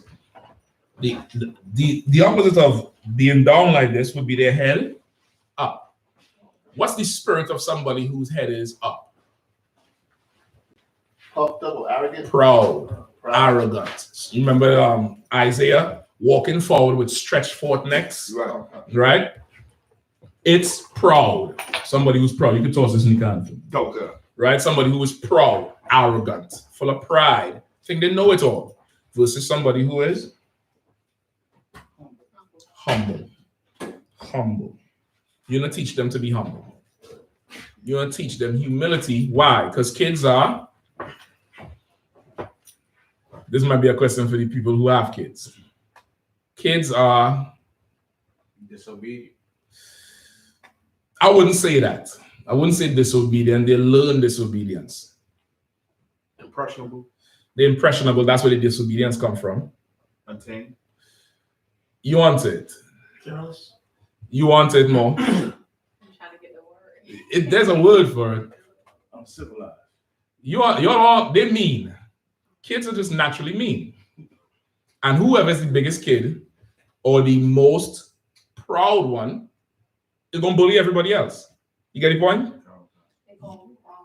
They call them grown. They're so grown. It's, naturally they're, they're careless. They're uncivilized. They're naturally mean. You have to teach them to not be like that. Right. Or when to be like that. You get the point? Right. When to how much times? This one hit me, that one hit me, right? There's one who does it all the goddamn time. You don't hit people, but if this motherfucker hits you, lay them flat. You get the point? You have to teach them certain things. Keep your hands to yourself. Don't say certain things to people. You understand? Mm-hmm. Be polite. How you doing? Shalom, how you doing? How was your day? You get the point? Kids they'll be mean. They'll tease and poke. That teasing thing. We think it's normal, but it's not really that normal. You get the point? Right. Because what are you? The spirit behind it is pride. What does kids teasing other kids about today? The shoes. What are those? Right. Just because what? Your Christian sinful slut mother could buy you Jordans. Right. So now what are those? Now, the other child, a Christian parent would be, don't worry with them, baby. One day you'll get rich and you'll have all of that. No, you should tell them to go and blaze on that son of a goddamn sinner. Right. What you talking about with them faggot shoes on, faggot? Your daddy is a faggot. Right. You get the point? And then, Mr. Son, Captain Shaggy, your daughter's in school, they're saying faggot. Oh, for real? All right, I'll be there. No problem. I'll be there. She shouldn't say that shit. What happened? What you do? What you do, Gil? What you do? Well, you told me.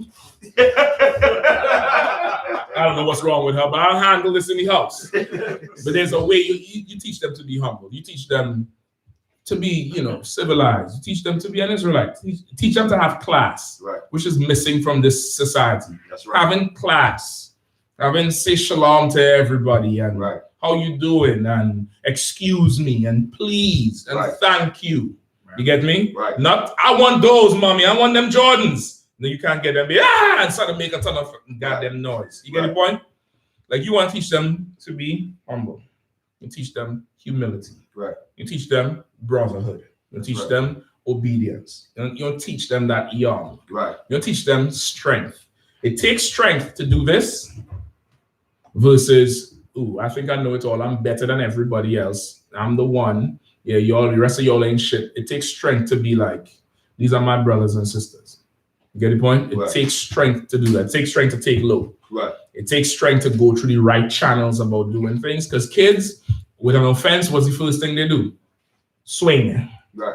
It's the first thing a kid will do. Swing or curse at somebody or cry. It takes strength to go through the right channels, the right procedure. You get the point? You raise them up the right way, but you want to instill in them humility. You understand? Right. So that was from your question with the delivery, right? The brother was asking about the menstrual thing. Just give me Leviticus 15 for now, right? Leviticus 15. So you got on the blood, right? You understand it now? It's different based on I guess the reason or the source of the bleeding. Now, a nurse who's dealing with a dead body, if you're in the house of the dead, you're unclean for 7 days. That's also in the scriptures. If you go to a cemetery, you're unclean for 7 days. The house of the dead, meaning the person died in that house, or it's a funeral home, or it's a church. You get the point where the body is laying. You go there, you're unclean for 7 days automatic. You go to a cemetery, you're unclean for 7 days automatically. Right. You get the point? Right. You have 7 days. Now, somebody who went to a funeral comes and touches you, you unclean for 1 day. You get the point? You unclean until sundown. Not 1 day, but until sundown.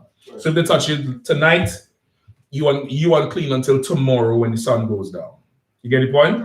Somebody comes and touch you during the day tomorrow, you unclean until the sun goes down during the day, tomorrow evening. You get the point? Right. But if you actually there where that body was, you know, just in quarantine, right? If you think you was around somebody who had COVID, what you gonna do? You're gonna stay apart for a little while and wash up and see what's going on. If you was around a nigga who dead from the COVID or somebody who wheezing and snutter, you gonna stay away for that 7 days, like what Esau saying now, 7 days or 2 weeks. You get the point? That's where they pattern it from our laws. Let me get Leviticus 15, right? Come on. 15. You have it? What verse, sir? You can start at 1. Leviticus 15:1. And the Lord spake unto Moses and to Aaron, saying, verse 2, speak unto the children of Israel, and say unto them, when any man hath a running issue out of his flesh, because of his issue he is unclean.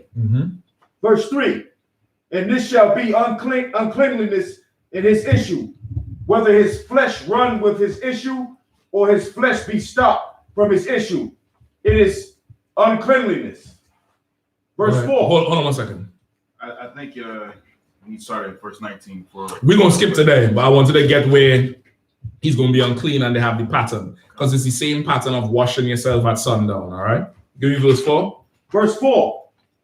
Every bed whereon he lieth that hath the issue is unclean. And everything whereon he sitteth shall be unclean. Right, so this is if you have a running issue out of you, all right? What is a running issue? Well, y'all looking at me like, nigga, you got the answers. It's like if you have like an illness or a bile or something, like pus, or like when people get burned, it's like pus that comes out. Gonorrhea. You're absolutely right. Give him a hand. Give me scientific. No, that's like, no, that's gonorrhea. That's that clap. That's that clap. Right? You got that thing that burns and runs and we smells. Niggas, stay home. Go ahead, brother. Yeah, I hear you. No, I don't need to see you, brother. Shalom. Don't deal with it. Stay home. Stay home and you deal with that over there. You get the point? You have a running issue. Even if it stops, you still unclean for a certain period of time. Right. Yeah, I mean, that's what the Lord said. You get the point? That's a running issue. You get the point? Not a runny nose. Right. Or you get a burn and it's, you know, because you'll have your bandage for that. You get the point? Once again, that's like a wound. Now you have something cancerous or also something else that would be considered that too. You get the point? Something that, think something that somebody could get. Right. Remember the period of uncleanness is quarantine. Oh, gosh. It's a quarantine. So you really want to, you see it now, okay. The pus don't mean you get burned, Mark. Right. You get the point? You ain't going to get burned from a pus. You get the point? Something contagious. Yeah, something that you could get. That's the purpose of the uncleanness. Right. So we originated quarantine. Yes, we originated everything. Yeah. Listen, we originated bathing. You get the point? I'm that shit you not, Ak. I shit you not. Till this day, bro. You know I went to UK, bro. White people in UK don't bathe when it's too cold. Right. Because you don't sweat. Right. So that means there's nothing to wash off. You only bathe when you sweat. That's their logic. They got the yellowest teeth because they don't brush the teeth that often. And I think in the 16 and 1700s, You had a royal bath a few times a year. It was perfume and powder after that shit. Salaki. You could have lassie if you want to. If you could find the box under all that muck and grime, what it smells like, Lord alone knows. Go ahead. I looked up something on YouTube. They got a high doses of people with Tourette's over there. Well, you know, Esau's a retard by nature, so you know, whatever. I got Tourette's too. White man's the devil. When I was at Esau's Navy, I saw it all the time on the ship. Esau did not shower. There was a lot of times we had to force him to shower, especially if they shared quarters with you. Yeah, he ain't going in there. God. For what? Oh, God. He's like a kid. I don't want to bathe. I don't want to be That's it, right? Wait, read verse 5. Who was verse reading? Verse 5. And whosoever toucheth his bed shall wash his clothes and bathe himself in water and be unclean until the evening. Right. Verse 6. Whoever he comes in contact with, whether they touch him or the stuff he sits on, will be unclean until the evening. Right. It's the same. Now, this is just for time's sake, I'm speeding you along. This is the same premise with if a sister is unclean, you come in contact with her, not what she physically touches, Right. but whatever she sits on and lays on, because of course the blood is coming out of her. So sidebar, yes, she's still allowed to cook even when she's unclean. Right? It's fine. And you can eat the food, it's fine. You have some, Christians who act like, broad is radioactive or something. I'm like, nigga, what's wrong with you? Right. You get the point? So you're unclean until the evening if you sit somewhere, touch somewhere that this person was in, right? Same thing with the dead body. Once you're not in the place the dead body is, because this thing is dead, you don't know why it's dead, old age, sickness, whatever. If you was there, you had to be quarantined for 7 days, because what if what kills it starts killing everybody? Right. Then we need to quarantine you for 7 days so you don't spread this shit to the whole damn nation. Right. You understand? Remember, we're not the people who put our body on ice for a whole week and 2 weeks like Esau. You die today, you in the ground maybe tomorrow or Friday. Right. You get the point? So now everybody know you die. Boom, whoever was in the house gonna stay separate. Imagine if you had that type of quarantine with the first coronavirus patient in China. There would be no shutdown if they had this biblical law. Right. That first old goop and die, quarantine. Everybody stay there and stay there for 7 days and wash down and drink the Lysol, whatever they're gonna do. But nobody comes out and goes to the market. Then coronavirus ends. That's it. Right. We would not have to suffer this, but they don't have no biblical law. You get me? Right. So now skip down to where we need Bukwash. Any questions online to her? No, sir. No sweat. Go ahead. It's Leviticus 15 and 19. Mm-hmm. And if a woman have an issue, and her issue is in her flesh or be blood, Mm-hmm. she shall be put apart 7 days. Right. So this is talking about her cycle. Right. An issue in her flesh be blood. That's how you know the issue in the man's flesh is talking about something coming out of his rod. Right. Right? Because the issue in her flesh is coming out of her area, her genital area. You get the point? Right. This is her cycle. Go ahead. And whosoever touches her shall be unclean, shall be unclean until the even. Right, what verse you at? Verse 20.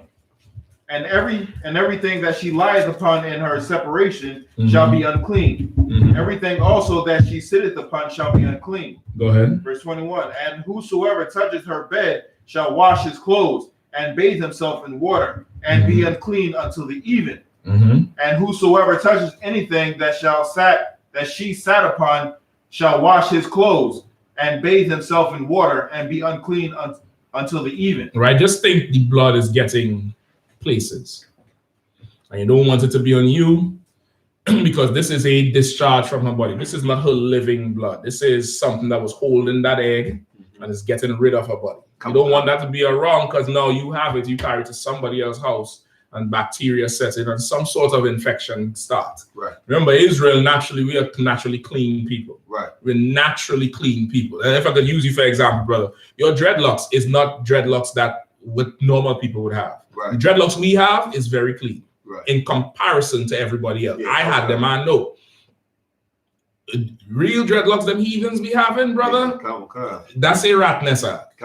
I'm telling you straight. I'm the East Indians. They don't wash it. It's a They have, look it up. It's what's their name? The Aguri. Look up the Aguri. The Aguri people of East India, right? That's where dreadlocks come from. These are priests that follow, or pundits, East Indian pundits that follow certain gods they have.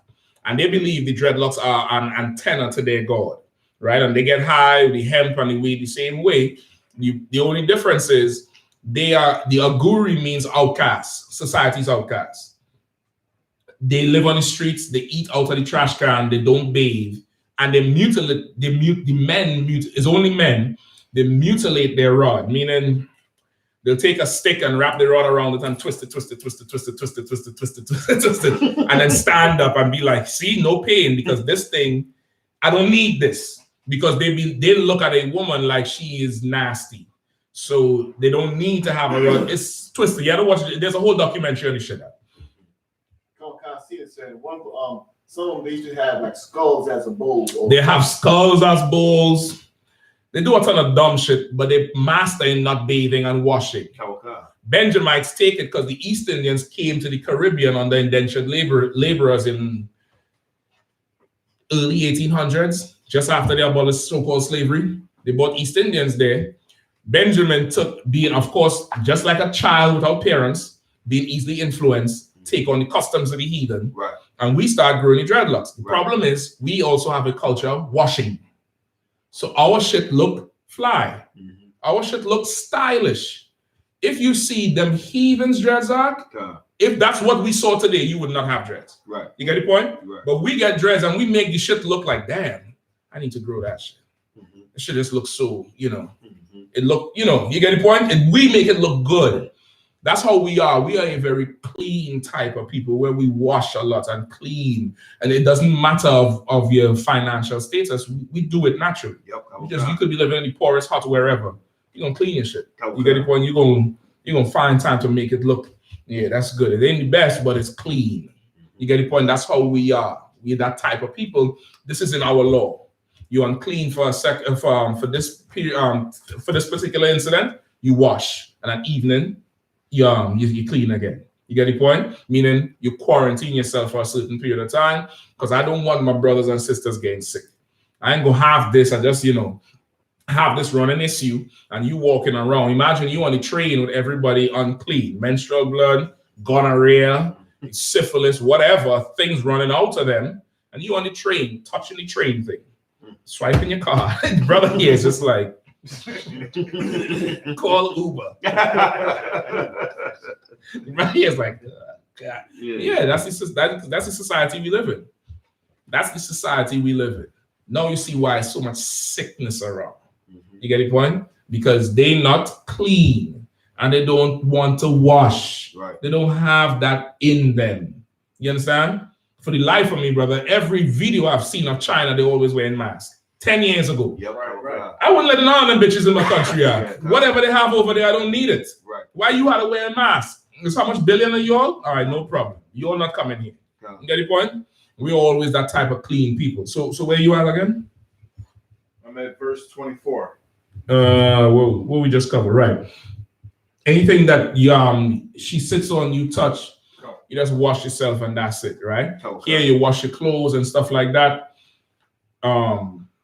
You wash yourself, but the washing does not dictate when you're clean. It's the time, the quarantine. You understand? Skip down to the part with the sex. Verse 24. And if any man lie with her at all, and her flowers be upon him, he shall be unclean 7 days, and all the bed wherein he lieth shall be unclean. Right. What is this talking about? If you have sex with her, the woman that's on a cycle. No. You're right, but no. If you're with her and she gets into the cycle. That's what it's talking about. It's different from having sex with a woman on her cycle. Find it for me, that's punishable by death. If you know she unclean and you go in there, the Lord said you got to die because you a nasty motherfucker. You just disgusting. You let this stop something. Let's have a break. Yeah. It's called a period act. It means stop. It means pause. It means 10 minutes. Right, God. You old nasty ass up in there. Just bring him out here. Bring him here and stone him that he dies. Yeah, Sis, I'm sorry you have to deal with this old nasty fool here. That's punishable by death. I think it's in Leviticus. This here is talking about you having sex with your woman and a period comes on. If you know anything about the Israelite man, we have the calendar mark. Okay, she's supposed to be here on the 30th. I have until the 29th, 11:55. 11:54, you can get 55. All right, we're done. You going straight to the wire. Sometimes things happen, hormone imbalance, whatever. She come on, it could happen, right? It could happen. If you're a priest of the Lord, I suggest you find another system because you can't afford 7 days out of the work. Right. Yeah, you all know. Some of your brothers in here, you all know. 7 days out of the work means what? It could be a lot. Yeah, you get the point? You got to find another system where you take 4 days off at the time she's supposed to get on. You know what I mean? But it could happen. It's not foreign. It could happen. You just unclean for 7 days. But if it's found out that you knew it, he's just nasty. No, in Esau society, what do they say? They normalize it. They make it where it's like if he's scared to go in there on a period, he ain't a real man. It's all this is backwards. Sorry, sir.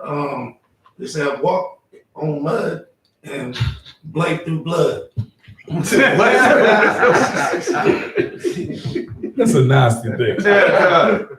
They make it seem like it's better. Yeah, that's actually the doctrine now that it's better to do it then because she can't get pregnant, and it helps her pass the thing. That's what they're pushing now scientifically. That's what they're saying.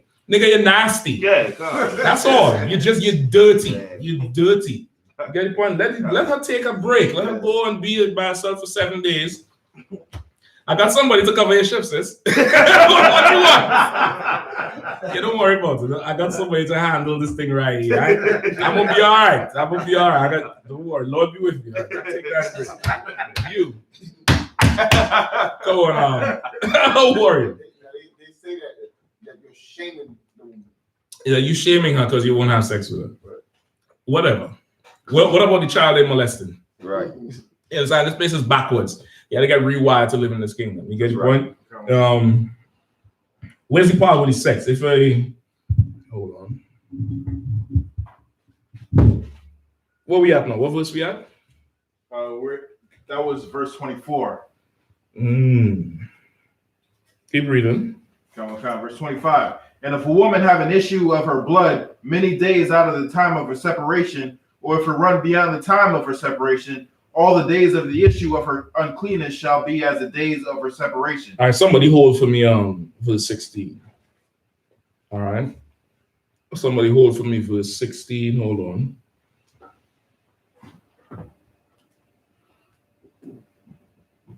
Right. Hold verse 16 for me, right? So now this is talking about you have ribs or a rib or daughters, whatever. Sometimes it doesn't run 7 days. Right? Most times it don't even run the full 7. Sometimes it runs over. It could happen. She have a hormone imbalance, something going on with her. She might run beyond the 7 days. Now, before I even go there, if she bleeds for 1 day, is it okay to have sex with her the next day? No, sir. She's unclean for 7. That's right. It doesn't matter. She bleeds for 1 day, 2 days, 3 days, 4, and stops straight. She edging up on you like, yo, just go stay somewhere else until day 8. Right. You can't have sex. She's still under quarantine. Right. You get the point? She's still under quarantine. You can't touch her until 7 or 8 days. You get the point? Right. And so on the 7 days sundown, you all clear. Me, I like to get a little extra. Just in case I can't come. I'm too good at math. Sir, clarity. Is it 7 days from the start, or yes? Okay, not okay. Seven sundowns. You want to count it as She come on the period. Today during the day, this sundown is 1 sundown to sundown. You want to count it like that. 7. All right. Me personally, I like to count about 8 or 9 just in case, just to be straight. But if she bleeds for 2 or 3 days, she's still unclean. Now on the 7th day, sundown, she's clean. If she bleeds the next day, she's unclean again for another 7. Right. Even if she just bleeds one more day out of it, the whole thing starts again. You get the point? If she's continuously bleeding, you just 7 days and 7 days, like what happened with the sister with Yahawashi. There was a sister who had that affliction for like 10 years or some shit like that. And she heard about Christ, but it was so much people she couldn't reach him. And all she wanted to do was touch the hem of his garment. Right? Anybody know what the hem is? It's fringes. Right? And you look at biblically, the hem is the fringe. Don't let no preacher tell you the hem is the head, the bottom of that gay ass pants you wear it. And the hem of his garment is the fringes. All she wanted to do was touch the fringes. She knew she would be healed. She touched it, she was healed, and Yahawashi felt it through his God. He's like, I felt power leave me. Who touched me? And then they found her. And then she told Yahawashi's story. Right? It's like with that being the case, as she's going through the crowd, everybody was unclean because of that. But that nigga's life. What do you want people to be like, oh my God, she unclean? You understand? That's why I say you can't ostracize that thing. She has a problem. You know, shit, there's other thing. The drug addict was in the crowd too. You get the point? The drug dealer is in the crowd. Everybody's there in the crowd trying to get healed from, spiritually from this brother. Right. You get the point? But now, with that said too, it doesn't say everybody knew. It does not say everybody knew. You understand? So that's in that situation would be irrelevant. I was showing you how long she suffered it, which some women do. You understand? Which is why 6 months rule is so important. Right? You getting seduced by a Facebook picture, you marrying blood, nigga. A big bag of blood. So like, I need to say it like that, but that's the married. And then you're gonna call me for counsel. What do you want me to do? You paid for it, right? Shalom. Do that shit. I told you to wait. Right. I told you to wait 6 months. You could have found out. She'd have eventually got over the shame and come and told you about it. You'd have get the sister some help, medical help. Maybe she doesn't need to change her diet. Simple thing like drinking water, which most people don't like, you could help. God. And then you get her straight and she thank you because you're the hero and you have a marriage. Now you get seduced by this. And duck lips and you a big bag of plasma is what you're married. Take it. That's what you wanted, right? Yeah. Keep reading, Salah. Verse 26. Every bed wherein she lieth all the days of her issue shall be unto her as the bed of her separation. And whatsoever she sitteth upon shall be unclean, as the uncleanness of her separation. Verse 27. And whosoever touches those things shall be unclean, and shall wash his clothes, and bathe himself in water, and be unclean until the even. All right, go ahead. 28. But if she be cleansed of her issue, then she shall number her days. Then she shall number to herself 7 days, and after that she shall be clean. Right. So whenever it stops, she has to number herself 7 days from that to be clean again. You get me? So as long as she's bleeding, she's unclean. She unclean every day. Right. It stopped on Monday. The next Monday, she's clean, and at sundown, she's clean again. You get the point? So that's how it would go, which could happen is recorded here in the Bible. It's happening today. Right, go to verse 16. Come on, our Arawadi. Leviticus. Okay, let him read that to one. Go ahead. Leviticus 15 and 16. And if any man's seed of copulation go out from him, then he shall wash all his flesh in water and be unclean until the even. Right. If any man's seed of copulation go out from him, he gonna be unclean, right? Which is seed is your sperm, right? Your seed, right? You having sex with a woman, you're unclean, right? Not having sex, the seed come out of you, you're unclean. You might be one of the strong brothers in here. You coming in, you're young brother, you're shedding yourself from the world. You have no rib. You gotta go crazy on yourself for a little bit. Ain't no law against it. Just don't tell me about it. Just do your shit yourself, brother, and just show up to camp. I don't need to know none of that shit. Crazy ass shit you doing in your room. That's your business. Ain't no law against that. Ain't no law against it. As long as you're not on there on www.fatbootyblackblack.com, then that's fine. You get the point? Right. You need to go ahead and purge the tank, blow all this steam. No sweat. I understand, brother. It's hard being a man. These sisters don't understand it. That's why we need more warrior. Right? That's fine. But once that happens, you're unclean until the evening. Until the next sundown, just make sure and take a bath. But the uncleanness ends at sundown. The bathing is irrelevant. You should bathe anyway, right? But that doesn't dictate you being clean. It's the quarantine, right? Because once again, it's something coming out of you. You could have something wrong with you, right? You could have, we don't know, but it's best to let that time pass. That's what the Lord said, right? Yeah. So that's it. That would encompass what you would call them like civil laws. That's how we civilize these things, the uncleanness from sex, the uncleanness from the menstrual cycle, the uncleanness from the delivery, those things, the uncleanness from the issue, if it's a brother or a running issue, and you would be unclean according to the law for a certain period of time. Just take your quarantine, ain't no big deal. It happens to everybody. Right. Just take your quarantine, do your thing, and then come on back when time is right. Right. If you ignore it, what will happen? You end up like Wuhan. Right. You get the point? You end up with a whole epidemic because you just, you don't care. There's no checks and balances there. They don't have those civil laws to help their people. Right. They don't have those things to tell them, don't eat this. And if you're in a situation, stay away.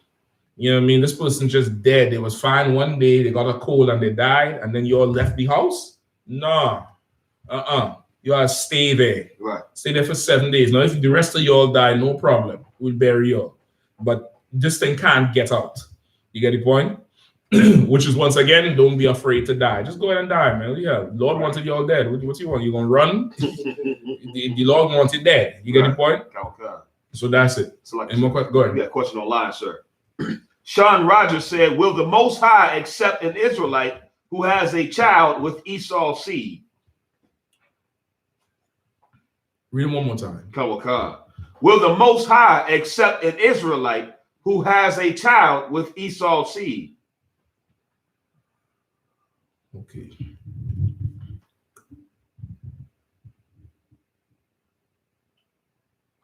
Having a child with a heathen woman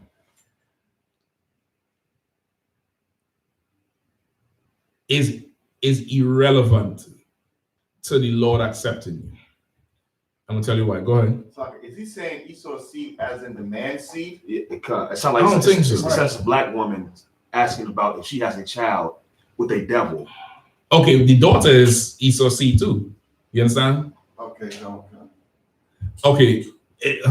I need some clarity. Are you asking if it's a man having a child with a heathen woman, or if it's a woman having a child with a heathen man? Right? Either way, I just still need the clarity, but either way, it's irrelevant. What matters is when you did it.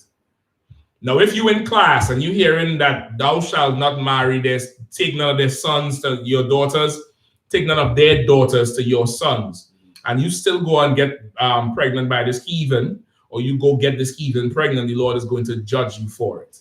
Right? He'll punish you for it. What kind of punishment? That's on him. I can't have no bearing over that. Right. I don't know. I don't care. However, the Lord, He's your Father. He's the one who is going to deal with you accordingly. He might give you mercy. I don't know. He might say, you know what? I should kill you for this, but you come to class and you're going to learn. The pain of just looking at this thing coming out of you, if you're a woman, it's going to be enough. You get the point? It's going to be enough to check you. You get the point? Where you're going to have to take care of this child and know one day somebody's going to put this child to death when Christ returns. Right. You understand what I'm saying? That's enough. Like, remember, the Lord is a father. You could go ahead. The Lord is a father. He's not going to, you ever see some parents like something happened at school and you mad because this thing happened and you beat the child more. You know what I mean? Like, is the child gonna get a tail whoop or something? You gonna beat the child again? You know what I mean? It's like, that's enough. Next time, just train the child better. You get the point? Right. Like, the Lord is a father. He's not a bully. So in either case, it does not matter. What matters is if you are a sinner. Right. That's what matters. If you are a sinner, That's what determines if the Lord accepts you or not. Was it precept or what?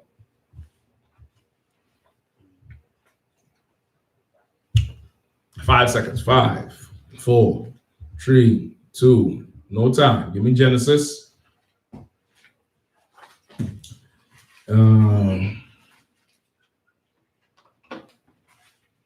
Genesis 4 and 12. Go ahead. Genesis 4 and 12. When thou tillest the ground, it shall not henceforth yield unto thee her strength. A fugitive and a vagabond shalt thou be in the earth. 13. And Cain said unto the Lord, my punishment is greater than I can bear. Right. 14. Behold, thou hast driven me out this day from the face of the earth, and from thy face shall I be hid, and I shall be a fugitive and a vagabond in the earth. I think I skipped your head too much. Give me if thou doest well. Verse 7. Verse 7. Verse 7. If thou doest well, shalt thou not be accepted? And if thou doest skip not up to well. 6. Verse 6. And the Lord said unto Cain, why art thou wroth? And why is thy countenance fallen? Right. This is with Cain and Abel. Right. He's saying he could tell on Cain's face, he's like, he tight. There's something wrong with him. Right. He's like, why you look like that? Why you face like that? Right. Go ahead. And then the Lord is telling him straight up, if you do it well, you'd be accepted. Right. If you would obey me and obey the laws, you'd be accepted. If you don't, I'm going to make your life hell. Right. I'm going to destroy you slowly, so you could blame everybody and then realize it was nobody but yourself and I was whooping your ass. That's what the Lord wants. The Lord wants you to eventually realize it's him and to stop what you're doing. You get the point? Right. If thou doest well, you'll be accepted. So now, you have a heathen husband or a wife before the truth, you're married to that person. Right. You can't divorce them. That's that. You get the point? You can't leave them. That's that. They decide to leave you. If the unbelieving depart, let them depart. You're not bound in that situation. Right. You get the point? You have a child with this person.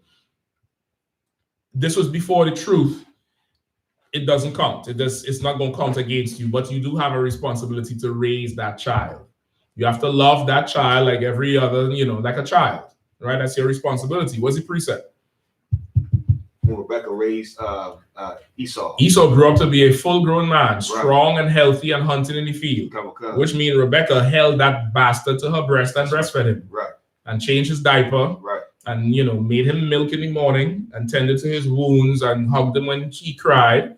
But when it was time to get the blessing, she knew that bastard was not her brother. That's right. She knew that Jacob was her brother. Right. You get the point? You have a heathen child. You have a responsibility to that child. That's right. You don't starve the child because the child is a heathen. Then you ain't no better than the white man. Because that's what he does to us. He looks at us like we the heathen. And he adopts us and puts us through all kind of hell. You ain't no better than him if that's the case. You made a mistake in your past, don't worry about it. You understand? What matters is you coming in here and obeying the law. Did the person ever type back? No, lie, sir, but I got another question in the chat. No sweat. Come on, real quick. Come on. Come on.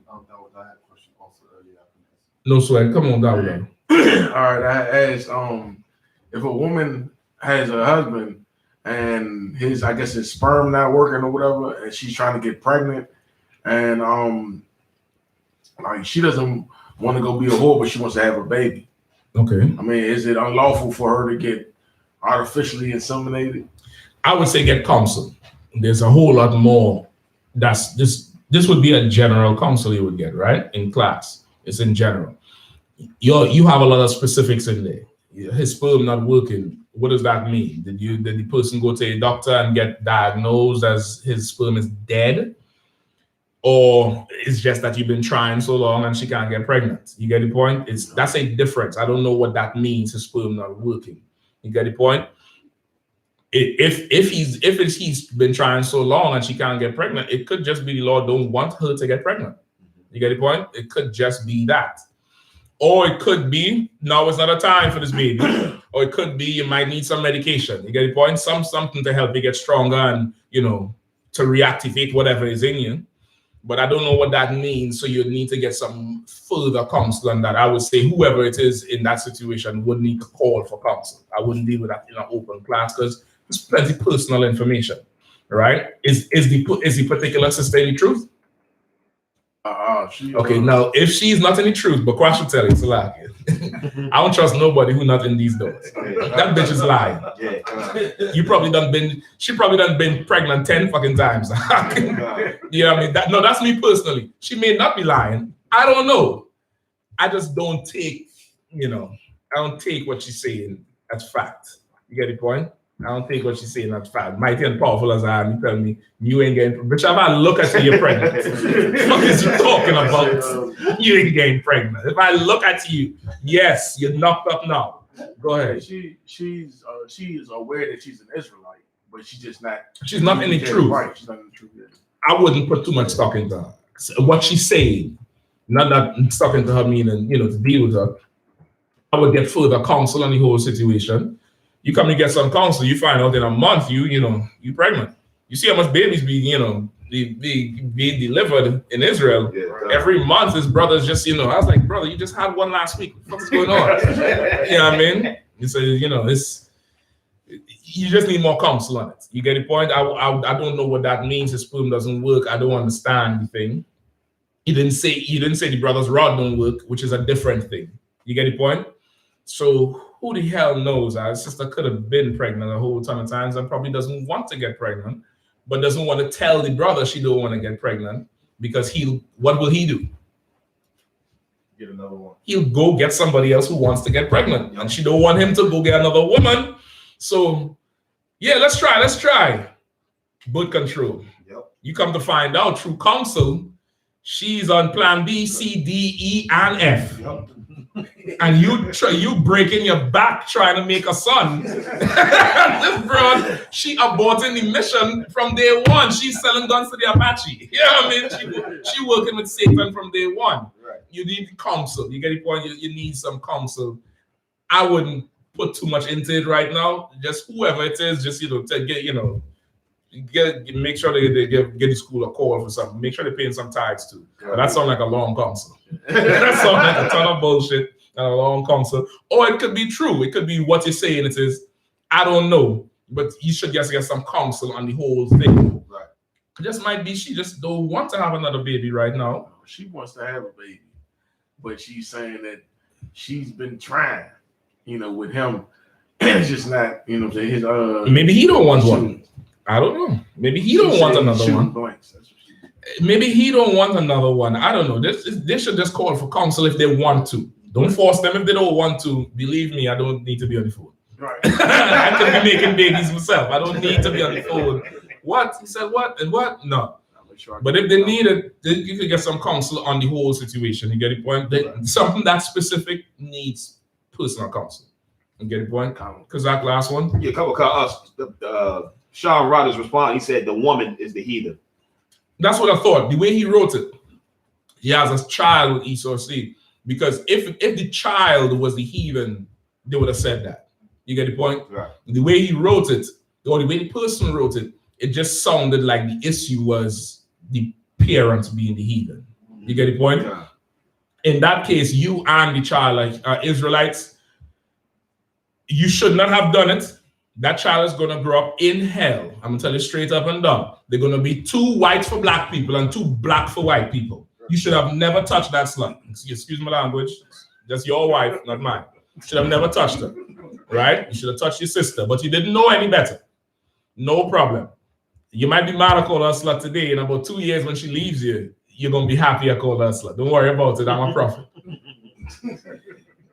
But that child is going to be in hell growing up in this kingdom just because of how they're going to physically appear.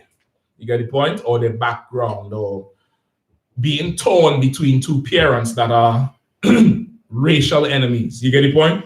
It's just going to be a struggle on the child. What I advise you to do is come into the truth and hold on to the truth and rise in power in here so you can build a kingdom where no child has to be born in that situation. Right.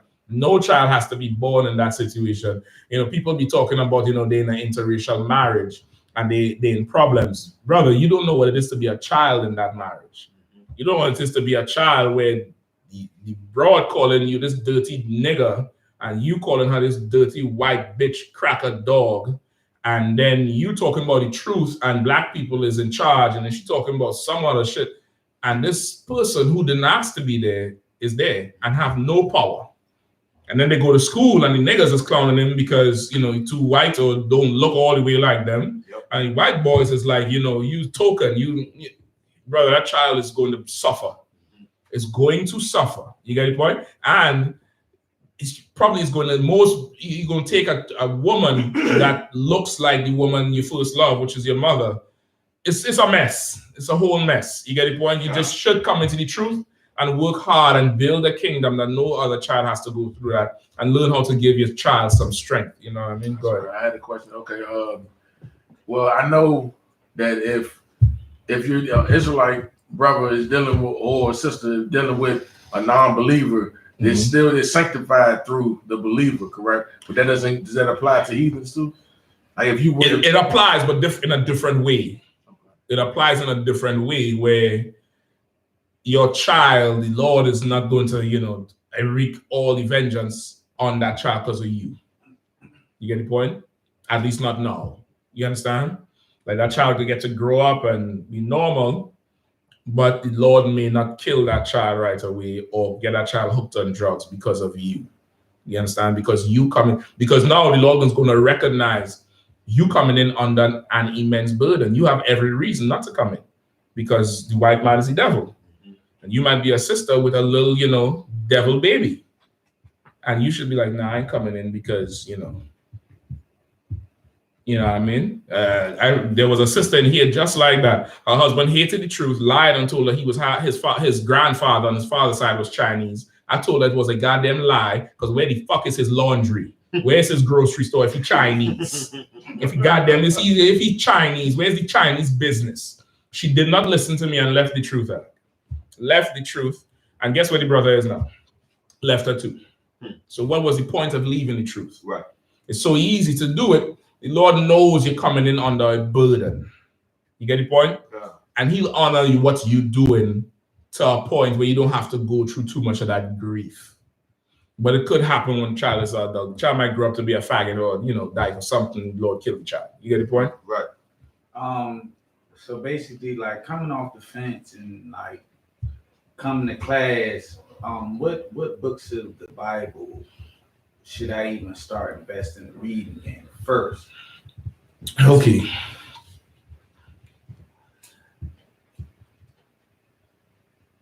What I would tell you is read whatever you want to read. You want to get a notebook? Who have a notebook open? Anybody have a notebook open? Or why you got my notebook is. You'll get a notebook like that, right? Or preferably the one that's bound. I have one here, I think.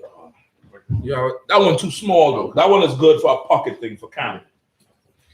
But you want to get something like this that's bound, right? So you have to reinforce it here, and it still fell apart. Damn bitch, right? Get a few of these, you're gonna need them, and you want to write down all your questions in that, and come and get them answered in class. When you're new coming in, this is what you should apply to yourself. Whatever you want to read, you're gonna read it. Some brothers start reading the Bible from the beginning. Some brothers go to Revelation, they like it. Some brothers go to the history buff. They go to Kings and Samuels and Isaiah and shit like that. It don't really matter. Come to class and get wisdom and understanding. But what you should do, what I would tell you is what is written in the Bible. Hold on 1 second. Give me abstain from meats. Abstain from meat sacrificed to idols.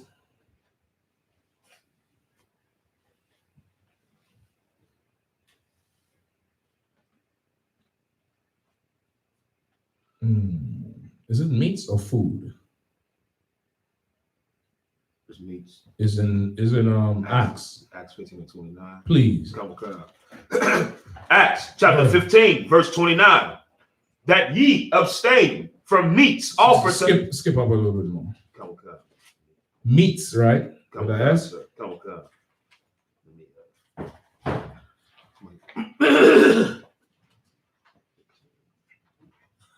What verse was that?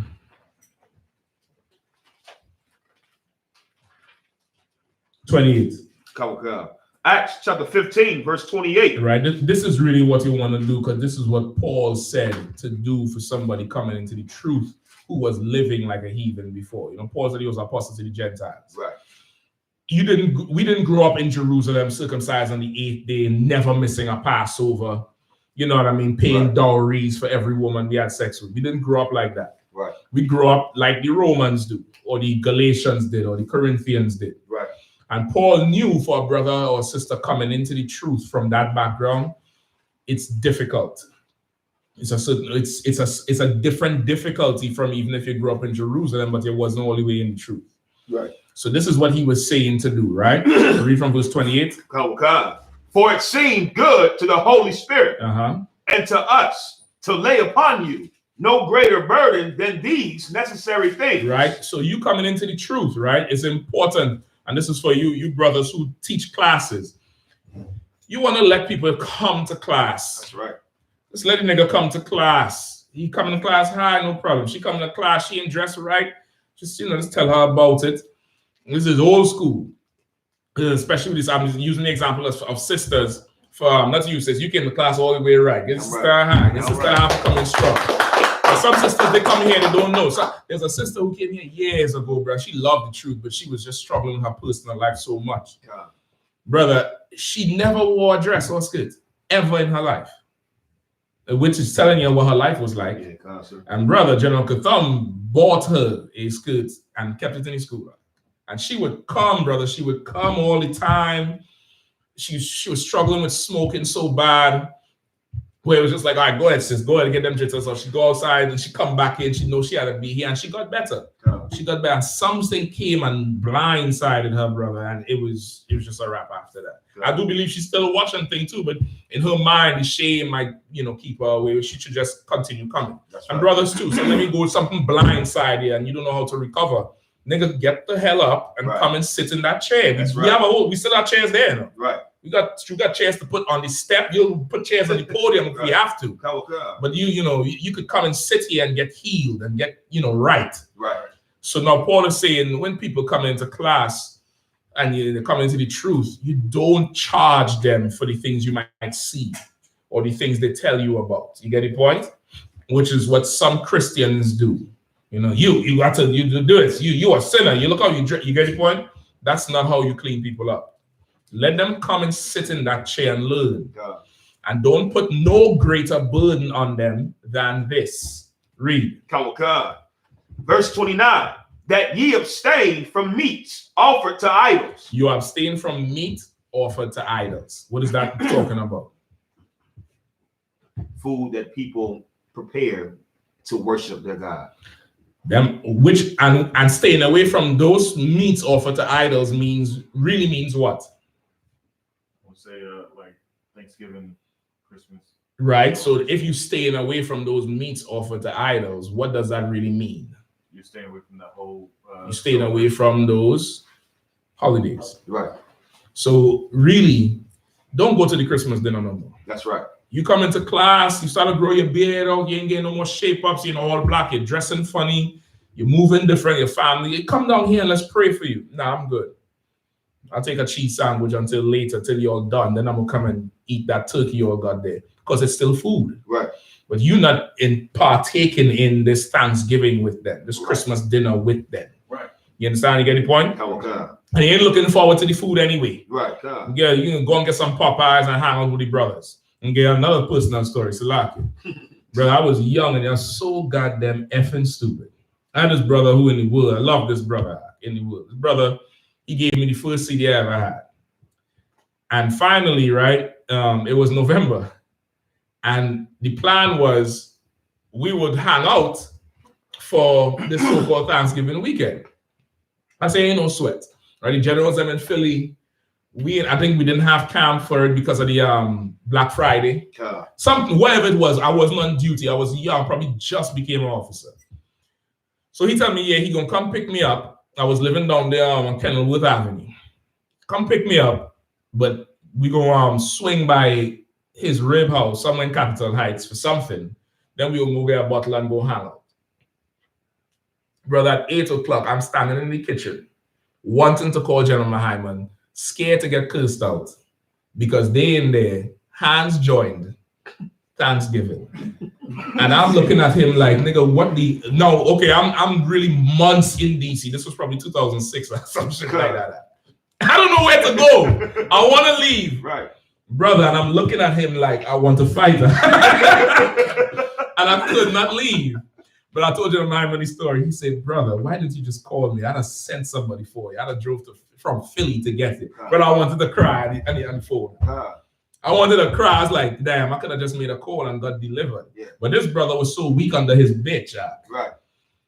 He got there. I think General told me that was his plan all along. He knew it was going to happen. That's why he brought you there, thinking you would sway them from convincing him to stay for Thanksgiving. And it didn't happen like that. I didn't know I was supposed to sway nobody else when I started going off. Right.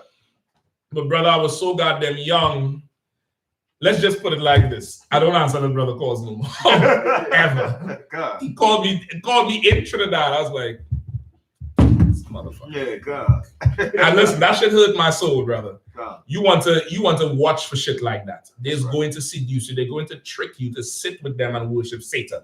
Yep. Because as far as they know, this child molesting uncle is better company than them thugs you rolling with. Right. Them gangbangers and whatever else they call us. You get the point? Right. You want to abstain from meat sacrificing the idols, which means F their feast days, their Christmas, their Thanksgiving. You're not a part of that no more. You ate your last Thanksgiving meal last year. You ain't doing that shit no more. That's right. You ain't doing no more Christmas, no more birthdays. They try to push the shit on you with a surprise birthday party. Flip the goddamn cake out. Flip the shit. Yep. And look at them like they brought you crack. That's right. Look at them like they brought you a pound of crack. What the hell is wrong with you? I don't want none of tear this shit up. And then call me and brag about it. Yeah, man, I tore them gifts up. I threw it in the trash. Right. It's good at. Nobody don't do that shit to me no more. They're scared of me. My mother used to try to call me. She said, you don't call me for Mother's Day no more? No. Then she called me the next day, but since you don't call me, I don't call you. Listen, I got to go. Boom. I don't get no more calls. Right. Don't call me for this shit because I'm going to react somewhere where you're going to apologize. Right. You're going to see me and be like, I'm sorry. Okay, don't overreact. Right. You want to go there with the shit if they come to you like that. Right. But for now, just stay away from the heathen holidays. Right. Stay away from that shit because they're worshiping another God and you're going to piss the Lord off. Right. Now, you hungry and you after they do this shit, you want to come down and get something to eat, fine. But don't be up there like, yeah, Thanksgiving dinner. Don't do that shit. If you're that hungry, just call a brother. You get some food. Right. You know what I mean? Or go get some Popeyes, go shoot some pool with somebody somewhere. Right. Or sit down and turn up. Me and Kazak sit down here and wring a bottle dry. I'm talking about you sit here and I take the glass bottle like upside down and wring that bitch out. And then we took ourselves down to DC. Yeah, good. So I'm gonna stop right there. I don't know who's listening. So, you know what I mean? You do that, brotherhood gonna help you through the times. You know what I mean? Go ahead. Where we at? It's like it. And from blood. Right, and from blood, because of course it's blood sacrifice idols, your blood puddings, the stuff that come in with the holidays. Right. All right, where we at? And from things strangled. And from things strangled, of course, all this is talking about the foods they have when they go to do their celebration, right? We're not allowed to eat things strangled. Right. The heathens have a custom of strangling something first. We're not allowed to do that. We do what? Slit the throat. Right. You know what I mean? We don't strangle nothing. We slit the throat, let the blood flow out. Right. Let it go, and then we cook it. You get the point? Okay. The heathens, they strangle the goat, then cut the goat neck, save the blood. They put a pan to save the blood, and use the blood to cook. We don't do that shit. We cook with seasoning. Salami, sir. It's a video I've seen with the Russians. They're taking the goats. They got them in the meat factory. They punching them in the face. They strangling them. They beat them like they beating a human. And then they eventually. Is that vodka they be drinking? That vodka ain't no good drinker. You get some scotch, brother. That's right. I feel it. They don't. The scripture say a righteous man regardeth the life of his beast. That's right. Even if I'm going to eat you, you're gonna have a decent life. Yeah, God. You get the point. Go ahead. Come on, God. And from fornication. And from fornication, from unlawful sex, because why? Coming out of this kingdom, all we know is unlawful sex. Right. Listen, there was a story I read on the internet, brother. All them porn sites dropped their membership for this coronavirus. They say everybody home. So guess what? All our premium packages, you all have it. You know why? Because they want to get everybody addicted. So once the corona stops, they have an increase in their paid membership, because you up there just going crazy. You know, you watching every premium thing that you couldn't get free. What happens when stores open back up? Shit, I gotta pay for it. Baby, where the credit card? Yeah, I mean, forget about them bros. Them bros buy the whole pantry supposed to be full of damn rice and canned goods. It's Duracell in that bitch. It's Duracell in that bitch and plastic. You get the point? Like because we're tuned into unlawful sex, we tune into adultery, right? We tune into paying for whores, we tune into homosexuality and lesbianism, right? We tune into the group sex, which is, brother, them tell you straight up and down, that is gay if you're a man. Right. You in a room with a ton of men running a train, threesome, foursome, and you maintaining sexual arousal. Hard as a rock, and there's niggas in the room too. I don't know what turn you on. I'm not. There's no way for me to know it's her alone. You see it. Maybe you got tunnel vision. You Kodak black. But there's other niggas in the room too. Right. So I'm going to think everything is contribution to your, masterful arousal. You gay. You gay. You understand? You gay. Right. You have a ton of women in there kissing on each other. You gay too, because that ain't sex. Right. You get the point? That ain't what it is. Right. We used to unlawful sex. So Paul is saying stay away from them heathen holidays. Right. Stay away from unlawful sex. A ton of them heathen holidays lead to unlawful sex anyway. New Year's Day. Oh my goodness, brother. Old Year's night into New Year's Day. Brother. DC clubs be, Anyway, keep going. And from which, if ye keep yourselves, ye shall do well. Right. And Paul is saying, these things, if you keep yourselves from these things, you're going to do good. Right. You're going to be all right. Right. You're going to be all right. Whatever you read, that's good. Get your questions. It's more so what you're doing now. This is like baby steps. This ain't in the gym. You're doing, you're doing your bench press and you do the bar and, 10 pounds on each side. Right. A fool would tell you put 245 plates on. This is your first few days in. Right. You get strong. You get used to just being there. Right. First, you had to develop a love for the gym. That's right. Which is you get from just going there, which is how it is for the class. You just have to just come to class and sit there and enjoy it. Enjoy it. You come to class high, you sit there until one day you decide, let me go and see what it feels like being in there sober. And then you just keep coming back sober. Right. You understand? Your sister, you come in here and see what I never wear a dress, but let me put this on and try and sit right. Instead you sit like you're on the basketball team. You know what I mean? Cover your head, you raise your hand, you learn the salute. Before long, cooking and bringing cake and cookies and offering to great brothers here and sewing. Right. You develop a love for this thing now. Right. And now you can start taking on more moral responsibilities to yourself. You get the point?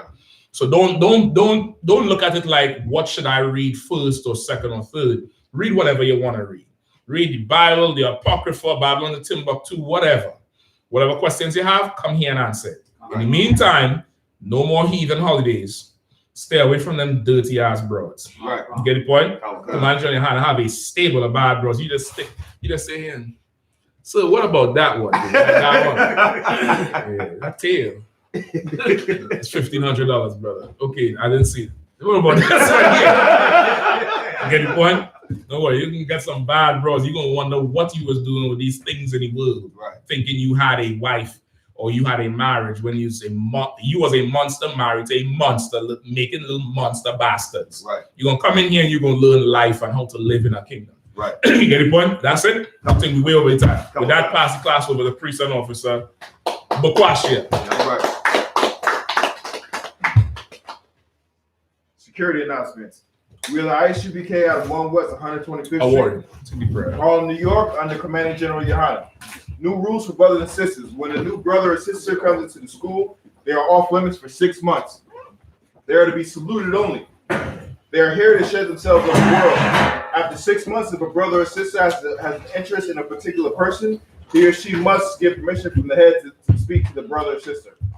There's another 6 months in which the brother or sister will court each other. After this 6-month period, the brother or sister will give permission from the head to marry. Tithes, which is a commandment. You can find this in Numbers 18:21 and Malachi 3:8-10. Means tenth in Hebrew is pronounced ma'ashera. 10% of every penny of any increase the Lord gives you, give to the Treasury Department or teacher. Priest fund, free will offering for priests. Not mandatory, whatsoever amount you would like to give. Upcoming Holy Convocation is the 51st Lord's Annual Passover. It has been postponed. Please stay tuned to Commander Johnny Yohanna's updates and keep in contact with the camp leaders in order to get updates about the upcoming Holy Convocation. Do you have anything to add to that? Reminder, Akim and Akwathi to check on social media such as ISUPK.com, Facebook, Twitter, YouTube, and so on for ISUPK events and materials. If a brother wants to be a trooper in the school, you should start wearing all black, which includes black boots, black shirts, black pants, black headbands or scarves. With that, I say Amijam, which means to stand. Wapanyahakwidam, which means turn and face the east. We're going to do the Lord's Prayer first in Hebrew. Please repeat after me. Abanawa, Shabbat Shemayim, Kadash, Hayah, Shamka, Yahweh, Malak with Ka, Daba'ah, Watazaka, Hayah, Aisha, Baharataza, Kawa, Hayah, Bashamayim, the thunder now, Lakam, Ka, Yawam, Wasalaki now, Kabawati now, Kasalaki now, Kabawati now, Wala'ah, Tabi'aya now, Banasaya one, Abba, Hawashaya now, Mayan, Rai, Kaya, Laka, Hamalakwa, Waha'ala, Wahatapara, La'awal Yamyam, Amen. Our Father, Our Father, which art in heaven, hallowed be thy name. Thy kingdom come. Thy will be done. In earth. As it is in heaven. Give us this day. Our daily bread. Forgive us our debts. As we forgive our debtors. And lead us not into temptation. But deliver us from evil. For thine is the kingdom. And the power. And the glory. Forever. So be it. And with that, say Sar. Since you may take a seat, we're going to give one courtesy salute to the teacher. Men of Israel, Amajim Shabbat, Amajim, Barak, Yahweh Hashem Yahushua Barakatah. Yazamata. Men of Israel, Sar. We're going to give one courtesy salute to the sister. Amajim Shabbat, Amajim, Barak, Yahweh Shema Atah B'Hashem Yahushua. Yahweh Shemar Atah B'Hashem Yahushua. Yazamata. Class dismissed.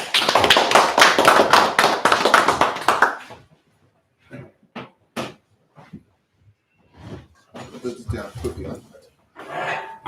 Pass me that.